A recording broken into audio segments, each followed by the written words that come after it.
నమస్కారం, welcome to I dream. ధర్మ మార్గం విత్ విజిత కార్యక్రమానికి స్వాగతం. ప్రస్తుతం మనతో పాటు ఉన్నారు ఆధ్యాత్మిక గురువులు, ప్రణవ పీఠాధిపతులు, త్రిభాషా మహాసహస్ర అవధాని డాక్టర్ శ్రీ వద్దిపర్తి పద్మాకర్ గారు. ఇప్పుడు గురుగారితో మాట్లాడి మరిన్ని విషయాలు తెలుసుకుందాం. మన సనాతన ధర్మం గురించి ఇప్పుడు మనం ఏదైతే రకరకాలుగా వింటున్నామో అసలు ఏంటి సనాతన ధర్మం, గురుగారి మాటల్లో క్లుప్తంగా అడిగి తెలుసుకుందాం. మన నిత్య జీవితంలో మనం రోజువారీ చేసే కార్యక్రమాలు ఏ రకంగా ఉండాలి, మనం మోక్షాన్ని పొందాలన్నా, మంచి మార్గంలో వెళ్ళాలన్నా ఎలాంటి విధి విధానాలు ఆచరించాలో ఇప్పుడు వారితో మాట్లాడి తెలుసుకునే ప్రయత్నం చేద్దాం. నమస్కారం గురుగారు. గురుగారు, సనాతన ధర్మం అని ఈ మధ్య కాలంలో చాలా మంది నోటి నుంచి ఎక్కువగా మేమైతే వింటున్నాము. అయితే మన సనాతన ధర్మం అనేది ఇప్పుడు కొత్తగా మాట్లాడుకునే ఒక పదం కానీ ఒక ధర్మం కానీ అయితే కాదు. కొన్ని వందల వేల సంవత్సరాల నుంచి కూడా పురాణాలలో, శాస్త్రాలలో చెప్పబడింది. ఒక ఋషువుల ద్వారా, పెద్ద పెద్ద యోగుల ద్వారా కూడా చెప్పబడిన ధర్మం మన ధర్మం. కానీ ఇప్పుడు ప్రత్యేకించి ఎవరి నోటికి వచ్చినట్టు వాళ్ళు సనాతన ధర్మం అని కానీ ఏదో ఒకటి చెప్పేస్తున్నారు. ఏం చెప్తారు గురుగారు అసలు సనాతన ధర్మం గురించి మీరైతే క్లుప్తంగా? నమశివాభ్యాం నవయౌవనాభ్యాం పరస్పరాశ్లిష్ట వపుర్ధరాభ్యాం నగేంద్రకన్యా వృషకేతనాభ్యాం నమో నమ శంకర పార్వతీభ్యాం అని పార్వతీ పరమేశ్వరులకు ముందుగా నమస్కారం చేసుకుందాం. ఎందుకంటే సనాతన దంపతులు అనే పేరు ముందు వాళ్ళకే ఉన్నది. పురాణములలో ముఖ్యంగా పోతన గారు లాంటి వాళ్ళు ఆది దంపతులు, పురాణ దంపతులు, సనాతన దంపతులు అని వాళ్ళని వర్ణించారు. వ్యాసుడైతే ఇంచుమించుగా అన్నిట్లో కూడా సనాతన దంపతులు అని వాళ్ళనే అన్నాడు. ఎందుకంటే సనాతనం అంటున్న దానికి అర్థం చాలా విశేషమైనదైనా క్లుప్తంగా చెప్పుకుందాం. అలాగే గురుగారు. సృష్టి ప్రారంభమైనప్పుడు మొట్టమొదటిగా వచ్చిన ధర్మాన్ని సనాతన ధర్మం అంటారు. అంటే ఎప్పటిదో ప్రాచీనం, కానీ ఎప్పటికీ అందరికీ పనికొస్తుంది. అవును. ఇప్పుడు మీ ఇంగ్లీష్లో చెప్పాలంటే ది ఓల్డెస్ట్, కానీ ఎప్పుడు అది అందరికీ పనికొస్తుంది కనుక దాన్ని సనాతనం అన్నారు. ఎవర్ గ్రీన్ అదనమాట.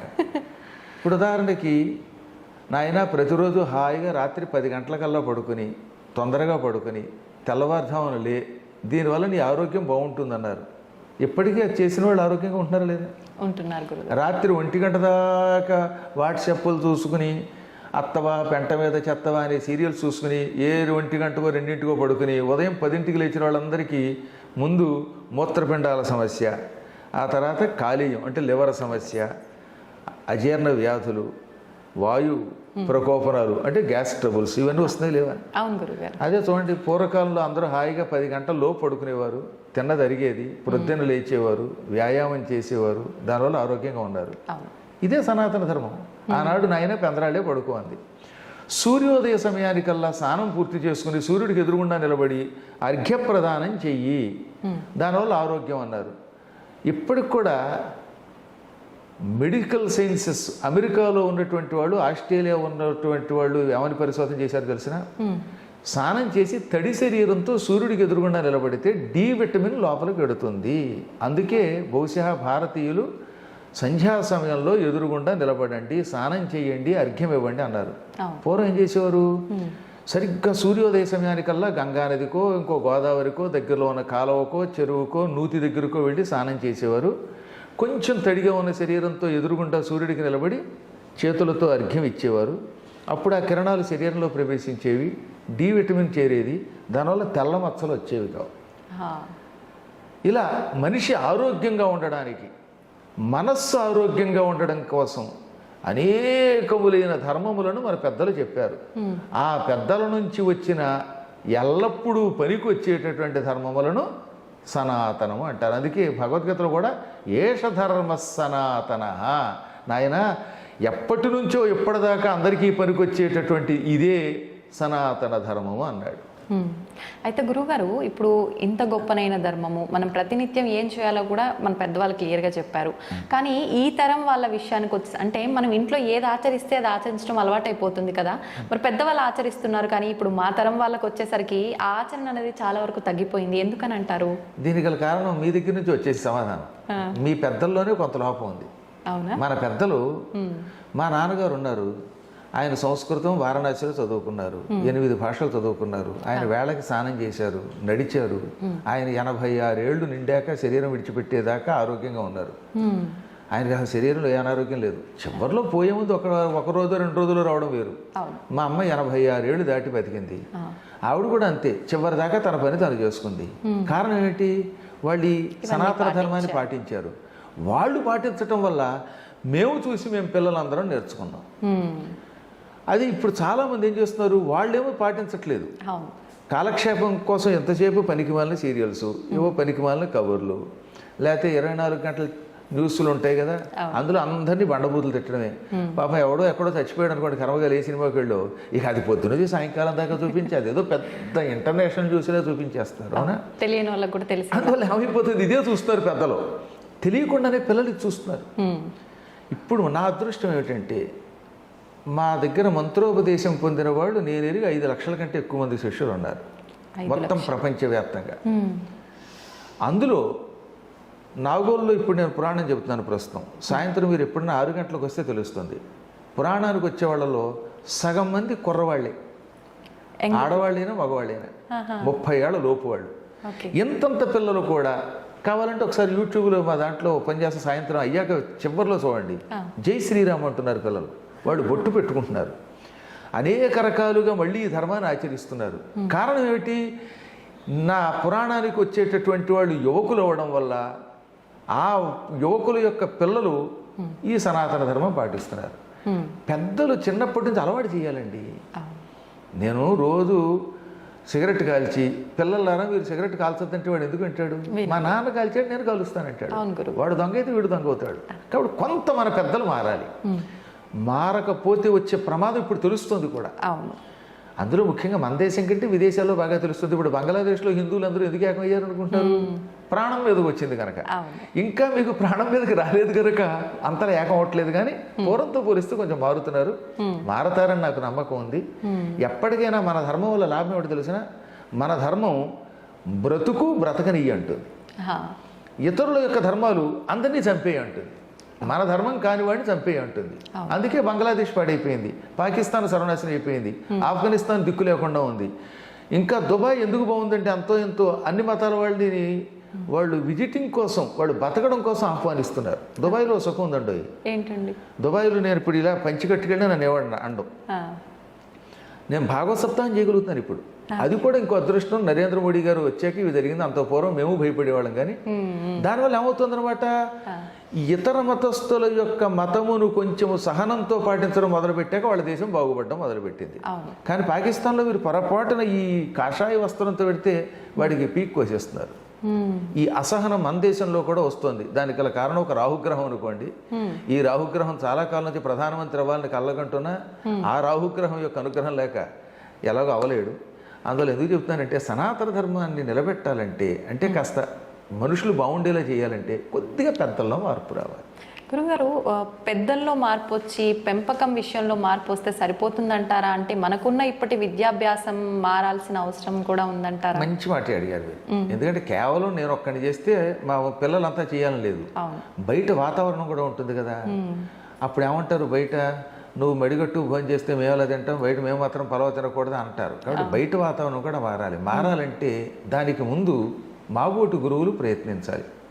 మేము కొంచెం జాగ్రత్తగా ఉండి ప్రజలలో ఇవాల్టి వాళ్ళ మీద వస్తున్నటువంటి అపప్రథలు లేకుండా చూసుకుని, అంటే మేము ముందు బాగుండాలి కదా. ప్రవాచకుల యొక్క మాటలు ఎఫెక్ట్ చాలా గ్యారంటీగా ఉంటుంది గురువుగారు. ఇప్పుడు మేము ఉపన్యాసం చెప్పామంటే మాకున్న ఫాలోవర్స్ మాకుంటారు. రాముడి భక్తులు రాముడికి ఉంటారు, రావణాసుడి భక్తులు ఉంటారు, అది వేరే విషయం. కానీ రాముడి భక్తుల్ని రాముడు బాగు చేయాలంటే రాముడు బాగుండాలి.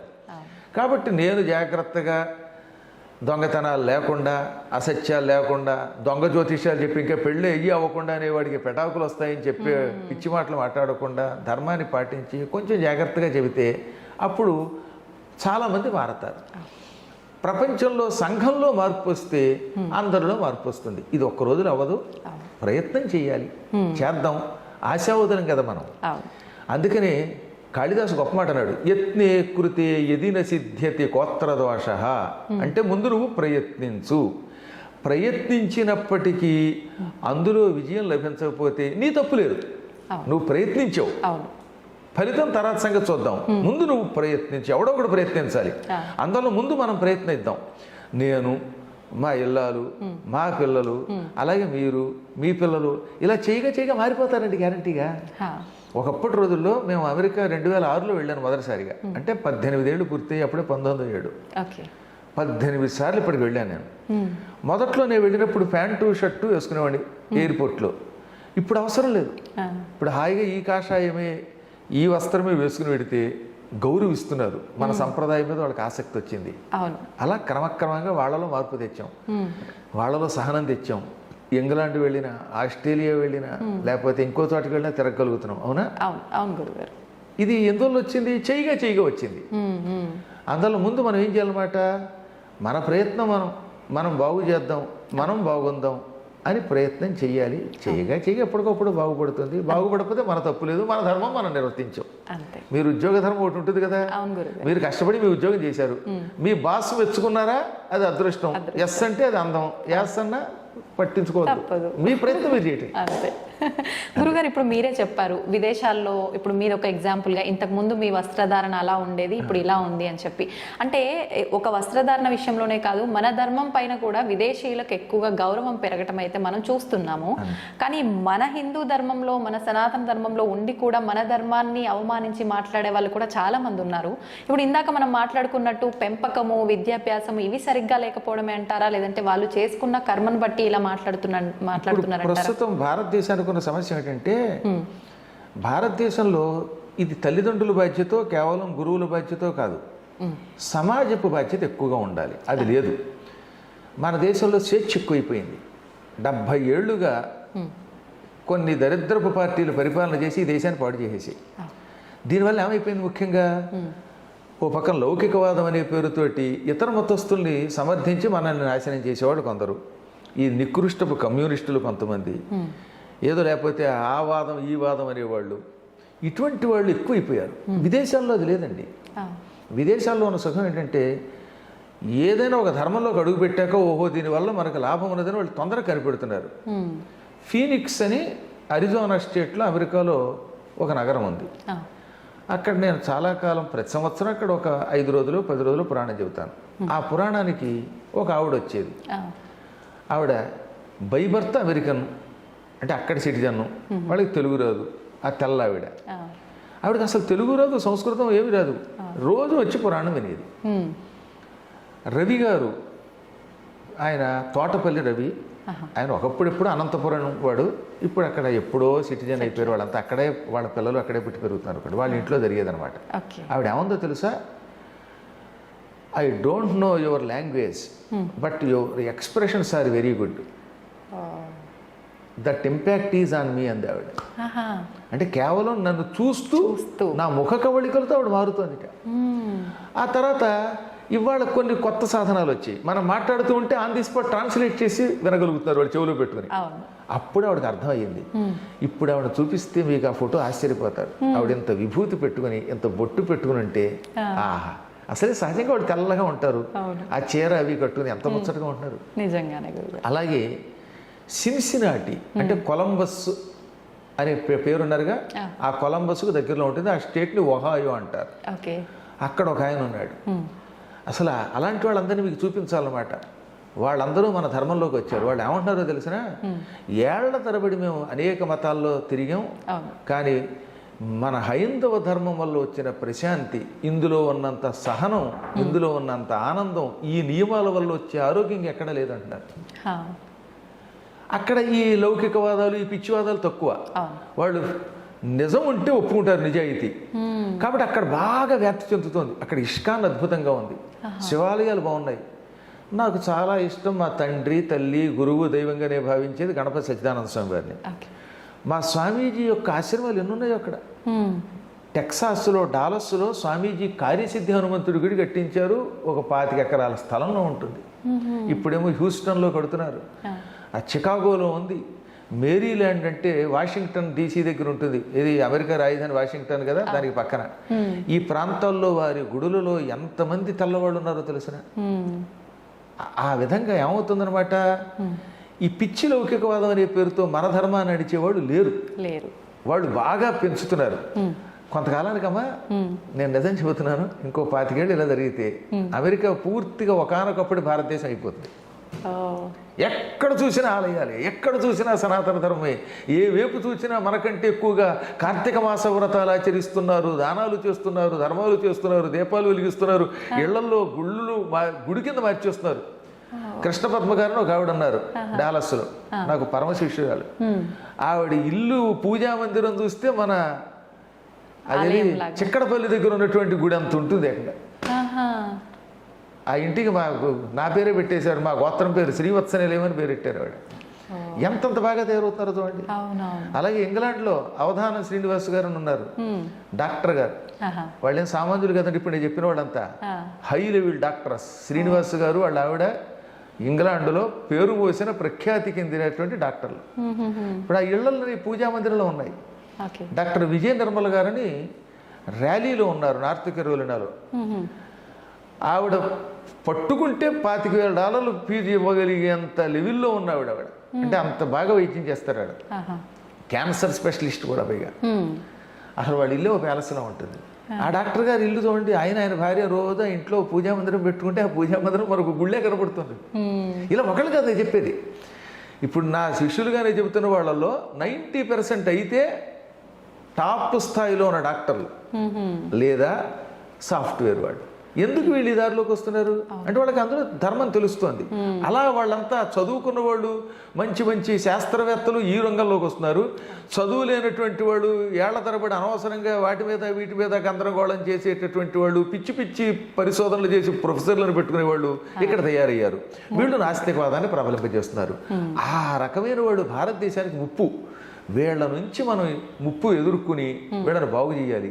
చెయ్యాలంటే సందేహం లేకుండా మరి కొంతకాలం పాటు మహానుభావుడు ఒక ఆయన ఉన్నాడు, మన దేశాన్ని ఆయనే పరిపాలించాలి. ఆయన నా దృష్టిలో విష్ణువే ఆ రూపంలో వచ్చాడు, శివుడు ఆ రూపంలో వచ్చాడు. అందువల్ల నాకు నరేంద్రుడు అంటే అంత ఇష్టం. మళ్ళీ యోగీంద్రుడు, ఆదిత్యనాథ్ గారు లాంటి వాళ్ళు ముఖ్యమంత్రులు అయితే కుటుంబాలు ఉండవు గనక, స్వార్థం ఉండదు గనక సమాజాన్ని మారుస్తారు. నేను కేవలం మతం మీద పిచ్చితో చెప్పనమ్మా, మన ధర్మం బతకనిస్తుంది. మిగతా వాళ్ళు చంపుతారు, అభివృద్ధిని పాడు చేస్తారు. కానీ మనది అలా కాదే. మనం ఎంతసేపు అభివృద్ధి ఎలా పొందుతాం, ఇతరులను ఎలా బతనిస్తాం. నాకు ఈ ప్రపంచం కుటుంబం కింద కనిపిస్తుంది. అందుకే మన పెద్దలు, మన కవులు ఉదార చరితానాంతు వసుధైక కుటుంబకం. ఉదార చరిత్ర కలిగినటువంటి, మంచి చరిత్ర కలిగినటువంటి వాళ్ళకి, ఔదార్యం కలిగిన వాళ్ళకి ఈ ప్రపంచమే కుటుంబం అవుతుంది. అవునా? అది రావాలంటే ఈ ధర్మం రావాలి. కాబట్టి ఇక్కడ మనం కొంతకాలం పాటు ఈ ప్రజాస్వామ్యంలో ఈ కమ్యూనిస్ట్ పార్టీ లాంటి వాడిని, ఈ అనవసరమైనటువంటి జన అజ్ఞాన సమితుల్ని, వీటన్నిటిని బ్యాన్ చేస్తే కానీ ఈ దేశం బాగుపడదు. అవుతాయి, మెల్లిమెల్లిగా చేద్దాం. ఓపిక పట్టవలసింది. గురుగారు, ఇప్పుడు అందరూ ఒకటే అంటాము, హిందువులంతా సమానమే అంటాం, కానీ కులాల పేరుతో కొట్టుకొని చేస్తూ ఉంటారు. ఎందుకని అంటారు ఇలా? మంచి మాట అడిగారండి. ఇది కూడాను పైగా ఇది ఏమో పురాణాల కంట కట్టడం. ఎక్కడన్నా పురాణాలు ఒక కులం పేరు ఎత్తాడా? ఎత్తలేదు. చాతుర్వర్ణం మయా సృష్టం గుణ కర్మ విభాగశ అని కృష్ణుడు భగవద్గీతలో చెప్పాడు. 4 వర్ణములున్నాయి, అవి పుట్టుకతో కాదు, గుణ కర్మ విభాగశ అంటే గుణములను కర్మములను బట్టి విభజింపబడ్డాయి. అంటే మీ గుణాన్ని బట్టి మీకు పేరు పెట్టారు. ఇప్పుడు మీరు కావాలంటే కాసేపు కొంతకాలం పాటు ఆహార నియమాలు పాటించి వేదం చదివితే మిమ్మల్ని బ్రాహ్మణుడు అంటారు. మీరు కత్తి పుచ్చుకుని యుద్ధానికి వెళ్ళి దుష్ట శిక్షణ చేసి ప్రజల్ని రక్షిస్తే అప్పుడు ఏమంటారు? క్షత్రియుడు అంటారు. క్షత్రియుడు అంటే అర్థం ఏంటి? క్షతాత్ త్రాయతే ఇది క్షత్రియ. మీరు చూస్తూ ఉండగా మిమ్మల్ని ఆశ్రయించుకున్న వాళ్ళకి గాయం కాకుండా కాపాడితే మిమ్మల్ని క్షత్రియుడు అంటారు.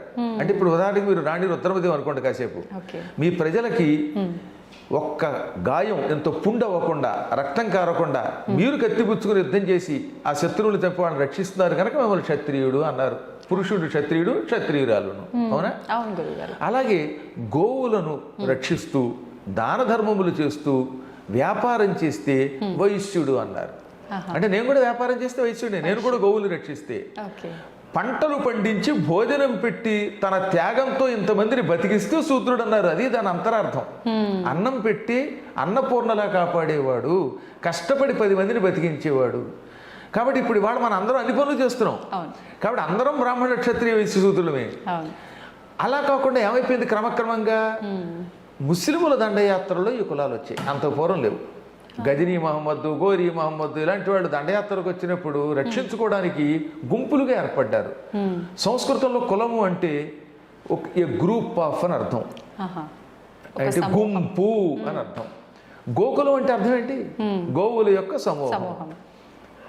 వ్యాఘ్ర కులము అంటే పులుల యొక్క సమూహం. సింహ కులము మీరు ఎప్పుడో చూడండి, డిక్షనరీ చూడండి, కావాలంటే నా దగ్గరే ఉంటుంది సూర్యరాయందని గట్టు. కాబట్టి పులుల గుంపు. జనం గుంపుగా చేరి తమను తాము రక్షించుకోవడానికి ఈ పాపాత్ముల నుంచి ఒక సంఘంగా చేరారు. ఆ సంఘానికి క్రమంగా వాళ్ళే పేర్లు పెట్టేసుకున్నారు. ఆ పేర్లు క్రమంగా ఇప్పుడు ఇవాళ కులాలుగా మారిపోయాయి. అవి ఏదో రక్షణ కోసం పెట్టుకున్న వాటిని బ్రిటిష్ వాళ్ళు కావాలని మనకి ఐకమత్యం లేకుండా చేసి తగాదా పడడానికి విభజించారు. ఇదంతా పూర్తిగా బ్రిటిష్ వాడి కుట్ర. ఇప్పుడు మీరు చదువుతున్న హిస్టరీ అంతా మోసం. ఈ మెకాలే లాంటి వాళ్ళు, మ్యాక్డొనాల్డ్ లాంటి వాళ్ళు, ఇలాంటి వాళ్ళంతా కలిసి దీన్ని పాడు చేస్తే నెహ్రూ గారు దీన్ని ఇంకా బాగా పాడు చేశాడు. ఆ రకంగా ఈ చరిత్రను వక్రీకరిస్తే ఇందులో పడిపోయి మనలో మనం కొట్టుకు తెచ్చిపోతున్నాం, ఎప్పటికీ విడిపోకుండా. నిజమునకు మన పురాణ శాస్త్రములలో, వేదములలో కులములు లేవు. వృత్తి ధర్మములను బట్టి, గుణములను బట్టి ఏర్పడిన వర్ణములు. ఈ వర్ణములు ఎవరైనా పొందవచ్చు అని చెప్పారు. అందుకే విశ్వామిత్రుడు క్షత్రియుడు ఏమయ్యాడు? బ్రహ్మర్షి అయ్యాడు. అరుంధతి ఏమైంది? ఎక్కడో చర్మకారుల యొక్క ఇంట్లో పుట్టినవాడు వశిష్ఠుడికి భార్య మనకి కులగురువు అయిపోయింది. ఇవాళ పెళ్ళయ్యాక మొట్టమొదటి చూసేది ఎవరిని? అరుంధతిని. లోపాముద్ర ఎవరు? అగస్త్యుడి భార్య, రాజుగారి కూతురు. ఇలా ఎవరు చూడండి మీరు. శబరెవరు? గుహుడెవరు? అడవుల్లో ఉండేటటువంటి ఒక బోయేవాడు, కానీ రాముడికి పక్కన సింహాసనంలో కూర్చున్నాడు. అవి చెప్పరండి, అవి చెబితే మళ్ళీ ప్రమాదం. అందుకని పబ్బం గడుపుకోవడానికి ఎంతసేపు కులాలు రెచ్చగొడుతున్నారు. విడిచిపెట్టండి అని చెప్పేవాళ్ళంతా కులాలు పెచ్చపట్టుకుని కార్తీక మాసం వస్తే ఆ కులం యొక్క వనభోజనం, ఈ కులం యొక్క వనభోజనం ఉంటున్నారు. ఇందులో బయట పడితే దేశం బాగుపడుతుంది. ఏదో కులం అనేది ఆ రోజుల్లో పెళ్ళిళ్ళ కోసం, దానికోసం, రక్షణ కోసం ఏర్పడింది తప్ప ఏది 500-600 ఏళ్ళుగా కొట్టుకోవడానికి కాదు. మళ్ళీ వీళ్ళంతా మారతారని మనం ఆశిద్దాం. గురుగారు, అసలు కులాల ప్రస్తావనే మన ధర్మంలో, పురాణాల్లో ఎక్కడ లేదు. కానీ ఇప్పుడు ఆలయాల విషయానికి వస్తే అన్నీ తెలిసిన మంచి మంచి పెద్ద పెద్ద గురువులే దాన్ని నడిపిస్తూ ఉంటారు కదా. ఆలయాల దగ్గరికి వెళ్ళేసరికి కూడా ప్రత్యేకించి ఈ కులం వారికి ఇది, ఈ కులం వారికి ఇది అని చెప్పి కూడా జరుగుతుంటాయి కదా, అంటే సత్రాలు అని చెప్పి. ఇలాంటివి జరుగుతున్నప్పుడు కూడా అంటే అక్కడ ఉన్న పెద్దవాళ్ళు దీన్ని ఆపలేకపోతున్నారు ఎందుకని అంటారు? నిజానికి ఆలయాలకి వ్యవస్థ లేదు. ఆలయంలో ఆ రోజుల్లో మరి ఉదాహరణకి కాకతి రుద్రమ్మదేవికి పెంచుకున్న కొడుకు వీరభద్రుడు తెలుసు కదా. కాకతి వీరభద్రుడు, ఆయన దగ్గర సేనాధిపతి గన్నమ సేనాధిపతి. ఆయన ఎవరు ఆ రోజుల్లో? ఆయన కమ్మ కులానికి చెందినట్టుగా మన జగత్తు చెబుతుంది. ఆయన గుడిలో మరి ఆయనే మొదటి పూజ చేసింది, అవునా? రుద్రమదేవి వాళ్ళంతా పూజలు చేయలే. కాబట్టి పూర్వకాలంలో ఇదేం లేదు. రెడ్డి రాజుల కాలంలో రెడ్డి రాజులు ఎంత గొప్ప గుళ్ళు కట్టారండి. శ్రీశైలం అంతా అసలు రెడ్డి రాజులు ఎంతో మంది అభివృద్ధి చేశారు, అవునా? వాళ్ళంతా రెడ్డి రాజులు, మహానుభావులు వాళ్ళంతా. ఇప్పుడు శ్రీనాథుడిని పోషించింది రెడ్డి రాజులు లేరా? ఇంకో వెలవరాజులు లేరా? అవునా? వీళ్ళంతా ఆలయాలు కట్టించి వాళ్లే ప్రతిష్ఠ చేశారు. ఒక్క అర్చన మాత్రం చేసేటప్పుడు ఏమవుతుంది? మాంసాహారం తినకుండా కఠోర నియమాలతో ఉండాలి కనుక దానికోసం విప్రులు పెట్టారు. ఎవరైనా కావాలంటే వాళ్ళు చేశారు. అందుకే వీరశైవ మతం అని ఒకటి ఉన్నది. ఆ వీరశైవ మతాన్ని స్థాపించిన బసవేశ్వరుడు అన్ని కులాల వాళ్ళని, వాళ్ళు వీళ్ళని తేడా లేకుండా నియమం పెట్టుకోండి మీరు అర్చకులు అవ్వచ్చు అని పెట్టాడు ఆయన. అందుకే వీరశైవం అని పుట్టింది ఆ రోజుల్లో. అద్భుతంగా వ్యాప్తి చెందింది. మహానుభావుడు భగవద్ రామానుజాచార్యులు వారు పైన శ్రీరంగం దగ్గర నిలబడి మొత్తం అందరికీ అష్టాక్షరీ మంత్రాన్ని ఉపదేశించి అందరికీ ఇచ్చేయలేదా? చక్రాంకితాలు చేయలేదా? ఆయన సామాన్యుడా? ఆయన సాక్షాత్తు లక్ష్మణ స్వరూపుడు ఆయన. అలా ఎంతో మంది మహానుభావులు ఆ రోజుల్లో చేశారు. చెప్పాను కదా, మనల్ని కొట్టించడానికి, ఈ రకమైనటువంటి మనల్ని విడగొట్టడానికి చేసినది. ఇంకెటొచ్చి ఆలయముల దగ్గర ఇది ఎప్పుడూ లేదు, కానీ సత్రములు ఇలా ఏర్పాటు చేసుకున్నారు వీళ్ళు కులాల పేరు మీదుగా. అదే మనం చేస్తున్న పొరపాటు. తప్పు ఎవరు చేసినా తప్పే. నియమం కోసం నువ్వు ఒక సత్రం పెట్టుకున్నా అందరికీ భోజనం పెట్టాలి. ఎప్పుడు కూడా శ్రీశైలంలో అలాంటిది జాగ్రత్తగా పాటిస్తారు. కులాల సత్రాలు ఉన్నా పాప అందరికీ భోజనం పెడతారు. ఇప్పుడు కరివణ సత్రం ఉంది, అందులో అందరికీ భోజనం పెడుతున్నారు. వేణుగోపాల్ గారు కర్నూలులో ఉంటారు, డాక్టర్ వేణుగోపాల్ గారు కరివణ సత్రం సెక్రటరీ. ఆయన చెప్పారు, ఎవరికైనా అన్నం మాత్రం పెట్టండి, ఎవరు వచ్చినా సరే అని పెట్టారు. అలా పెడుతున్నారు. అలాగే చాలా చోట్ల నేను సత్రాలు చూశాను. అక్కడ వైశ్య సత్రం ఉంది, వారు అలాగే పాపం.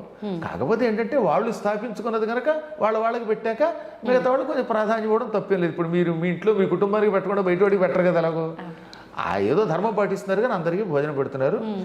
ఎక్కడైనా వాళ్ళల్లో వాళ్ళు కనుక నిజంగా భేదములు పాటించి ఇంకా కొట్టుకుంటే మాత్రం దీన్ని మనందరం ఖండించి అందరూ కలిసి కట్టుగా ఉండవలసిన విషయాన్ని చెప్పాలి. గురుగారు, ఎలాగో భోజనం టాపిక్ వచ్చింది కాబట్టి పెద్దవాళ్ళు చెప్తూ ఉండేవారు అన్నం పరబ్రహ్మ స్వరూపము అని చెప్పి.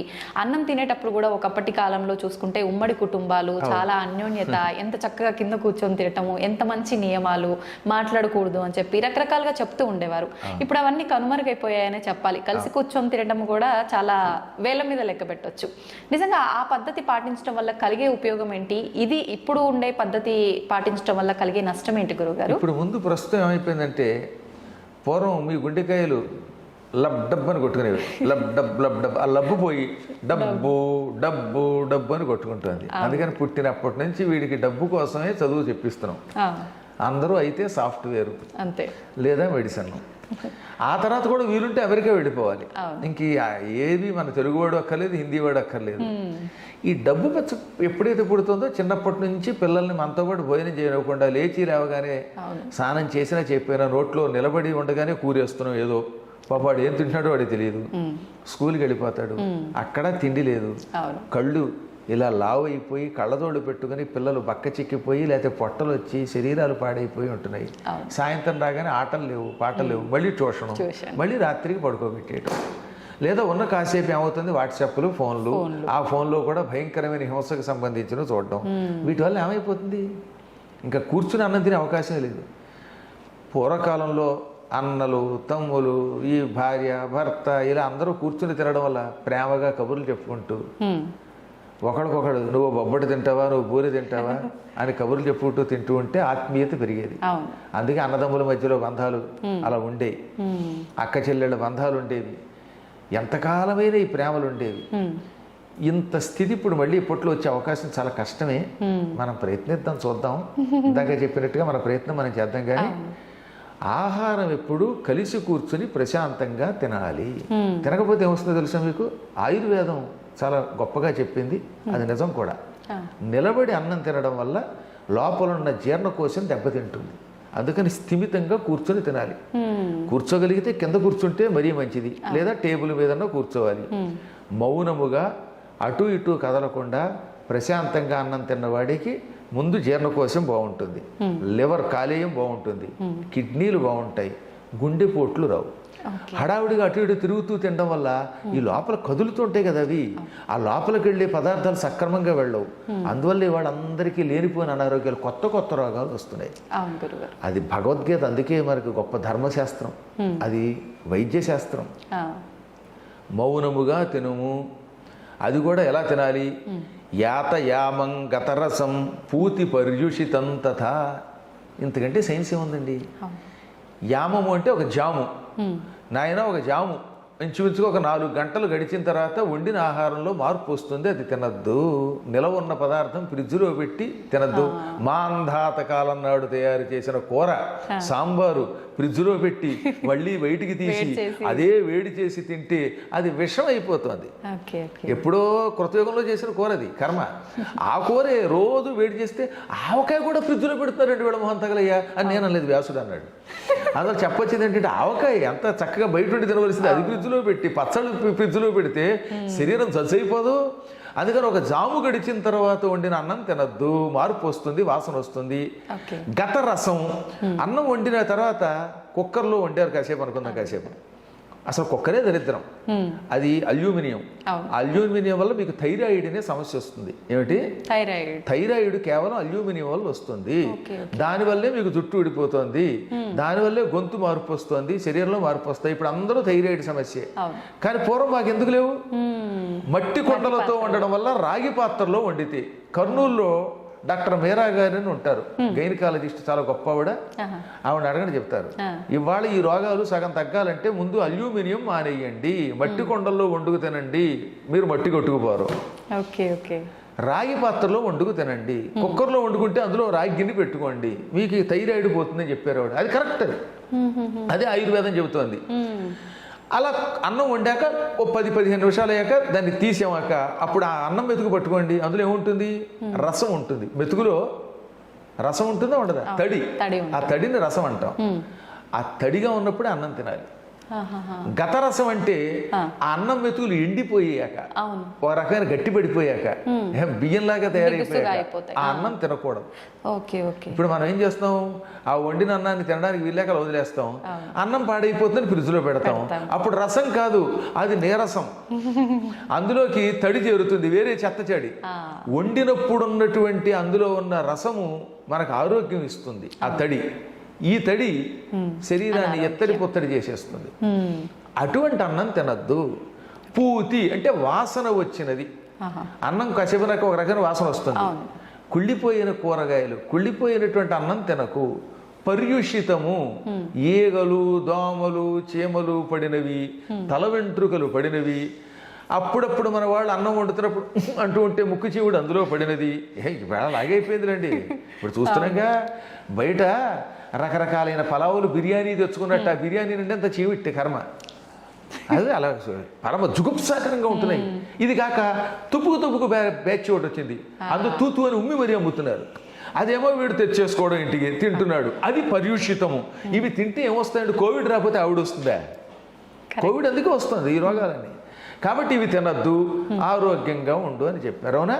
కాబట్టి ఈ విధంగా మనకి ఏమైనా ఎప్పటికప్పుడు మన ఆహార విషయాల్లో జాగ్రత్తగా ఉండండి. అందరూ కలిసి ఉండండి, కూర్చుని తినండి, మంచిగా మాట్లాడుతూ తినండి. ఆ శరీరంలో మనకి పనికొచ్చేవి తినండి. ఎక్కువ కారం తినద్దు. కటుహు అంటే కారము లేక కొంచెం ఘాటుగా ఉండే పదార్థాలు. కట్వామల లవణాత్యుష్ణ తీక్ష్ణ రోక్షణ విధాహిన, ఇదంతా భగవద్గీతలో కృష్ణుడు చెప్పాడు. ఎక్కువ కారము, బాగా పులుపు, బాగా తీపి, బాగా వేడి, డీప్ ఫ్రిడ్జ్లోంచి తీసినటువంటి ఐస్ క్రీములు, ఇవి తింటే గొంతుకులు పోతాయి, అనారోగ్యాలు వస్తాయి. ఇవి మంచివి కావు. దాహం తెచ్చిపెట్టే బజ్జీలు, ఈ మధ్యన వాళ్ళు ఎవరో తిన్నారటగా, అదేదో కొత్త రకమైన ఆహారం అమ్మేటవాడు బడ్డీ కొట్లో, అది తిన్నారట, చచ్చిపోయారు చాలా మంది. దానికి ఏదో పేరు కూడా పెట్టారు, దిక్కుమాల పేరు, కొత్త కొత్త పేరు కూడా పెడతారు. ఎవరో పుట్టించకపోతే మాటలు ఎలా పడతాయని బాయాబదాల్లో చెప్పినట్టుగా. ఇవన్నీ అనారోగ్యాలు. అందువల్ల వీటి నుంచి బయటపడాలంటే ముందు ఇంట్లో చక్కగా వంట ఒకటి ఉంది కదా, అది చేసుకోమనండి. బయట నుంచి హోటల్ నుంచి తెచ్చుకోవడం తగ్గించండి. అది ఎప్పుడో ప్రయాణంలో తప్ప తినద్దు. అలాగే అన్నం వండుకున్న తర్వాత ఇంట్లోనే కాస్త కూరో సాంబారో కనీసం పచ్చడో చేసుకోమనండి. ఎందుకు వర్రి, బయట ఉంది కర్రీ అని తెచ్చుకు తింటే ఆ తర్వాత నీ బతుకే వర్రి, ఆ తర్వాత బతుకు వెర్రి మర్రి. అందులో హాయిగా ఇంట్లో కూర ఒకటి వండుకు తినమనండి. కాస్త పెరుగు కూడా ఇంట్లో తోడు పెట్టుకోమనండి. ఇంట్లో పాలు తాగమనండి. 10 మంది కూర్చొని తినమనండి. కనీసం భార్యాభర్తలేనో కూర్చొని తినమనండి. ఒక చిన్న విషయం చెప్పాలి ఇక్కడ. ఒక ఆయన గుంటూరులో పనిచేసేది ఒక ఆవిడ, ఒక ఆయన కదా, ఒక ఆవిడ ప్రొఫెసర్. వాళ్ళ ఆయన విశాఖపట్నంలో పనిచేసేవాడు. ఇద్దరు ప్రొఫెసర్లే పాపం. ఈ ఇద్దరికి 2 పిల్లలు. పాపం ఈవిడేమో ఉద్యోగం కోసం గుంటూరు, ఆయన వైజాగ్. ఆయన జిగ్జాగ్గా వైజాగ్ నుంచి వారానికి 1 రోజు శనివారం వచ్చేవాడు. ఆదివారం నాడు మాత్రం ఉండి మళ్ళీ సోమవారానికి వెళ్ళిపోయేవాడు. ఈ పిల్లలు ఏమైపోయేది, శనివారం సాయంత్రం దాకా వాళ్ళ నాన్న వస్తాడని ఎదురు చూసి నిద్రపోయే సమయానికి ఆయన వచ్చేవాడు పాపం. ఆదివారం వాళ్ళు లేవలేకపోయేవారు. వాళ్ళు స్కూల్కి వెళ్ళేసరికి ఈయన లేచేవాడు. చివరికి ఆదివారం వాళ్ళు వచ్చేసరికి మళ్ళీ తిరిగి ప్రయాణం అయ్యేవాడు. ఇలా కొంతకాలం గడిచాక ఒక రోజున పిల్లలు ఏమన్నారు తెలుసు, వాళ్ళ నాన్నని గుర్తుపట్టలేక, ఎక్స్క్యూజ్ మీ, మిమ్మల్ని ఎక్కడో చూసినట్టుంది. ఇదే మాట యాజ్ ఇట్ ఈజ్గా ఇప్పుడు నేనేమన్నాను అదే పిల్లలు వాళ్ళ నాన్నతో అన్నారు. ఎక్స్క్యూజ్ మీ, మిమ్మల్ని ఎక్కడో చూసినట్టుంది అన్నారు. ఆయన తలకే ముత్తుకున్నాడు. ఇంతకన్నా దరిద్రం ఇంకొకటి ఉంటుంది. బాబు ఏం చేస్తాడు డబ్బుల కోసం. ఆయన అక్కడ, ఈవిడిక్కడ, నువ్వక్కడ నేనిక్కడ, ఇంక కలిసేదెక్కడో నువ్వక్కడ నేనిక్కడ అని పాడుకుంటూ ఉంటే పిల్లలకి తల్లిదండ్రులు ఎవరో తెలియకపోతే ఇంకా కుటుంబంలో ఏముంటుంది, ఎవడి దాన్ని వాళ్ళది అయిపోతున్నారు కదా.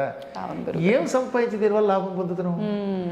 ఉన్నంతలో కలోగంజో తినడంలో ఉన్న ఆనందం లేదు, అది పోయింది. అందరికీ డబ్బు పెచ్చబడిపోయింది, అందరికీ ఇళ్ళు ఒకేసారి వచ్చి పడిపోవాలి. ఈ దరిద్రం నుంచి బయటపడాలి. మరి ఏం చేస్తాం?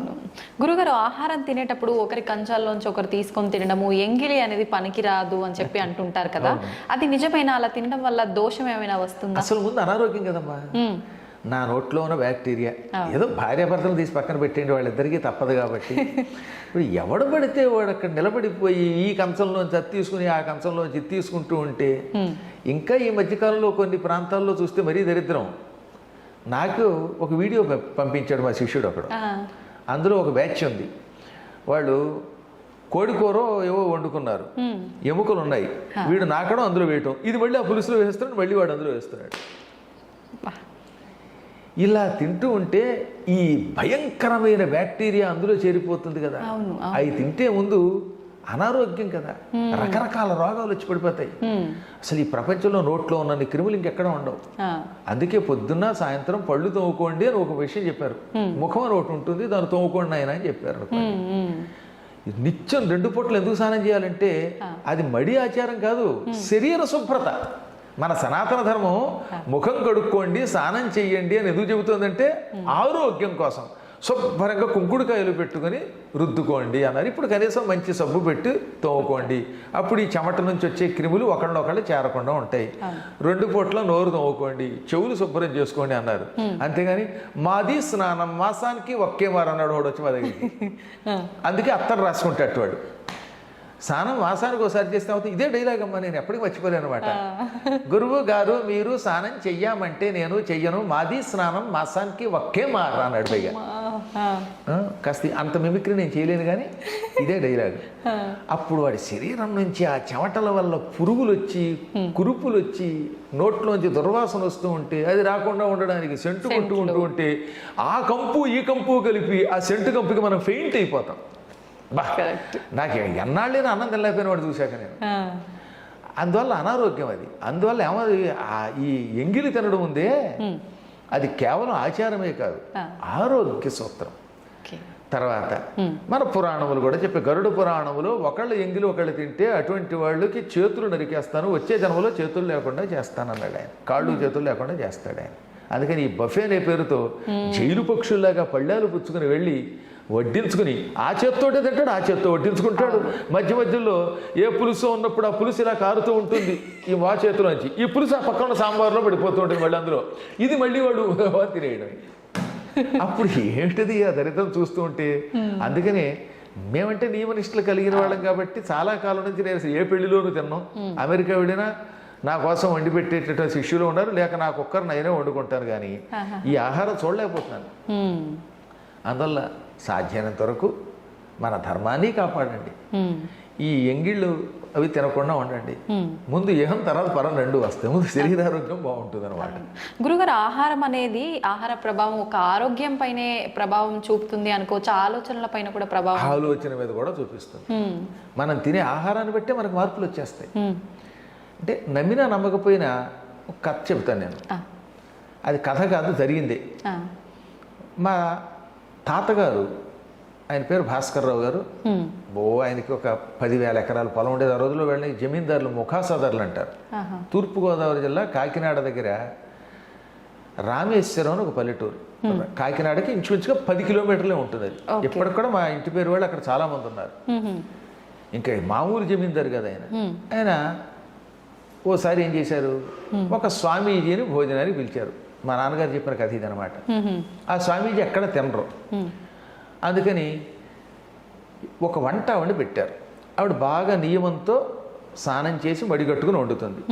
ఏమండి ఈవిడ మడిగట్టుకుని వండుతుంది, తింటారా అంటే తింటామండి. గృహస్థాశ్రమంలో అందరి దగ్గర తినగానే ఆవిడ మడిగట్టుకుంటుంది కాబట్టి తింటామని. కానీ ఆవిడ వంట వండి పిలిపించారు, ఆయన కోసం వంటకాలు చేయించారు.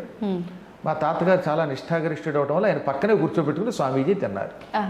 ఆ స్వామీజీ వినోబాభావే ఆశ్రమం నుంచి వచ్చినవాడు. పైగా వినోబావే అనే పేరు విన్నారుగా. ఆయన సేవాగ్రామం అనగా నాగపూర్ దగ్గర ఉంటుంది. అద్భుతమైనటువంటి వ్యక్తి, ఆయన శిష్యుడు పైగా. సరే ఆయన కోసం బంగారపు గిన్నెలో, మా ఇంట్లో అప్పుడు బంగారం వెండేట కంచాల్లో కూడా బంగారపు కంచం అనుకోండి. నేను మా దగ్గరకు వచ్చారు, మా నాన్నగారు 1000 ఎకరాలు దానం చేశారు. అందువల్ల 1000 ఎకరాలు కళ్ళారా చూడలేదు.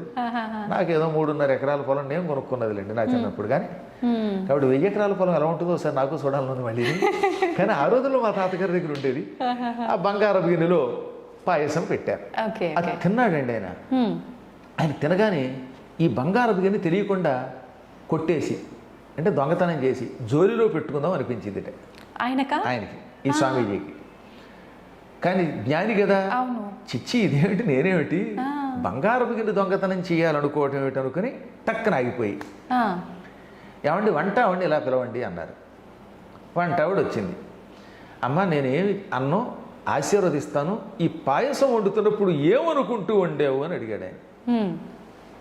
ఆవిడ వెంటనే, ఈ ఇంట్లోకి వచ్చిన దగ్గర నుంచి బంగారపు గిన్నెలు వెండి గిన్నెలు బాగా కనపడ్డాయండి, అందుకని బంగారపు గిన్నె రహస్యంగా పట్టుకుపోదాం, ఒక కంచం పట్టుకుపోదాం, ఇన్ని కంచాల మీద ఆయనకి లెక్క తెలియదు ఈ భాస్కరరావు గారికి అనుకుంటూ పాయసం వండినంతసేపు ఇదే ఆలోచనతో వండిందిట. బంగారమును దొంగతనం చేద్దాం అనుకుంటూ ఆ పాయసం ఆయన కొట్టించింది.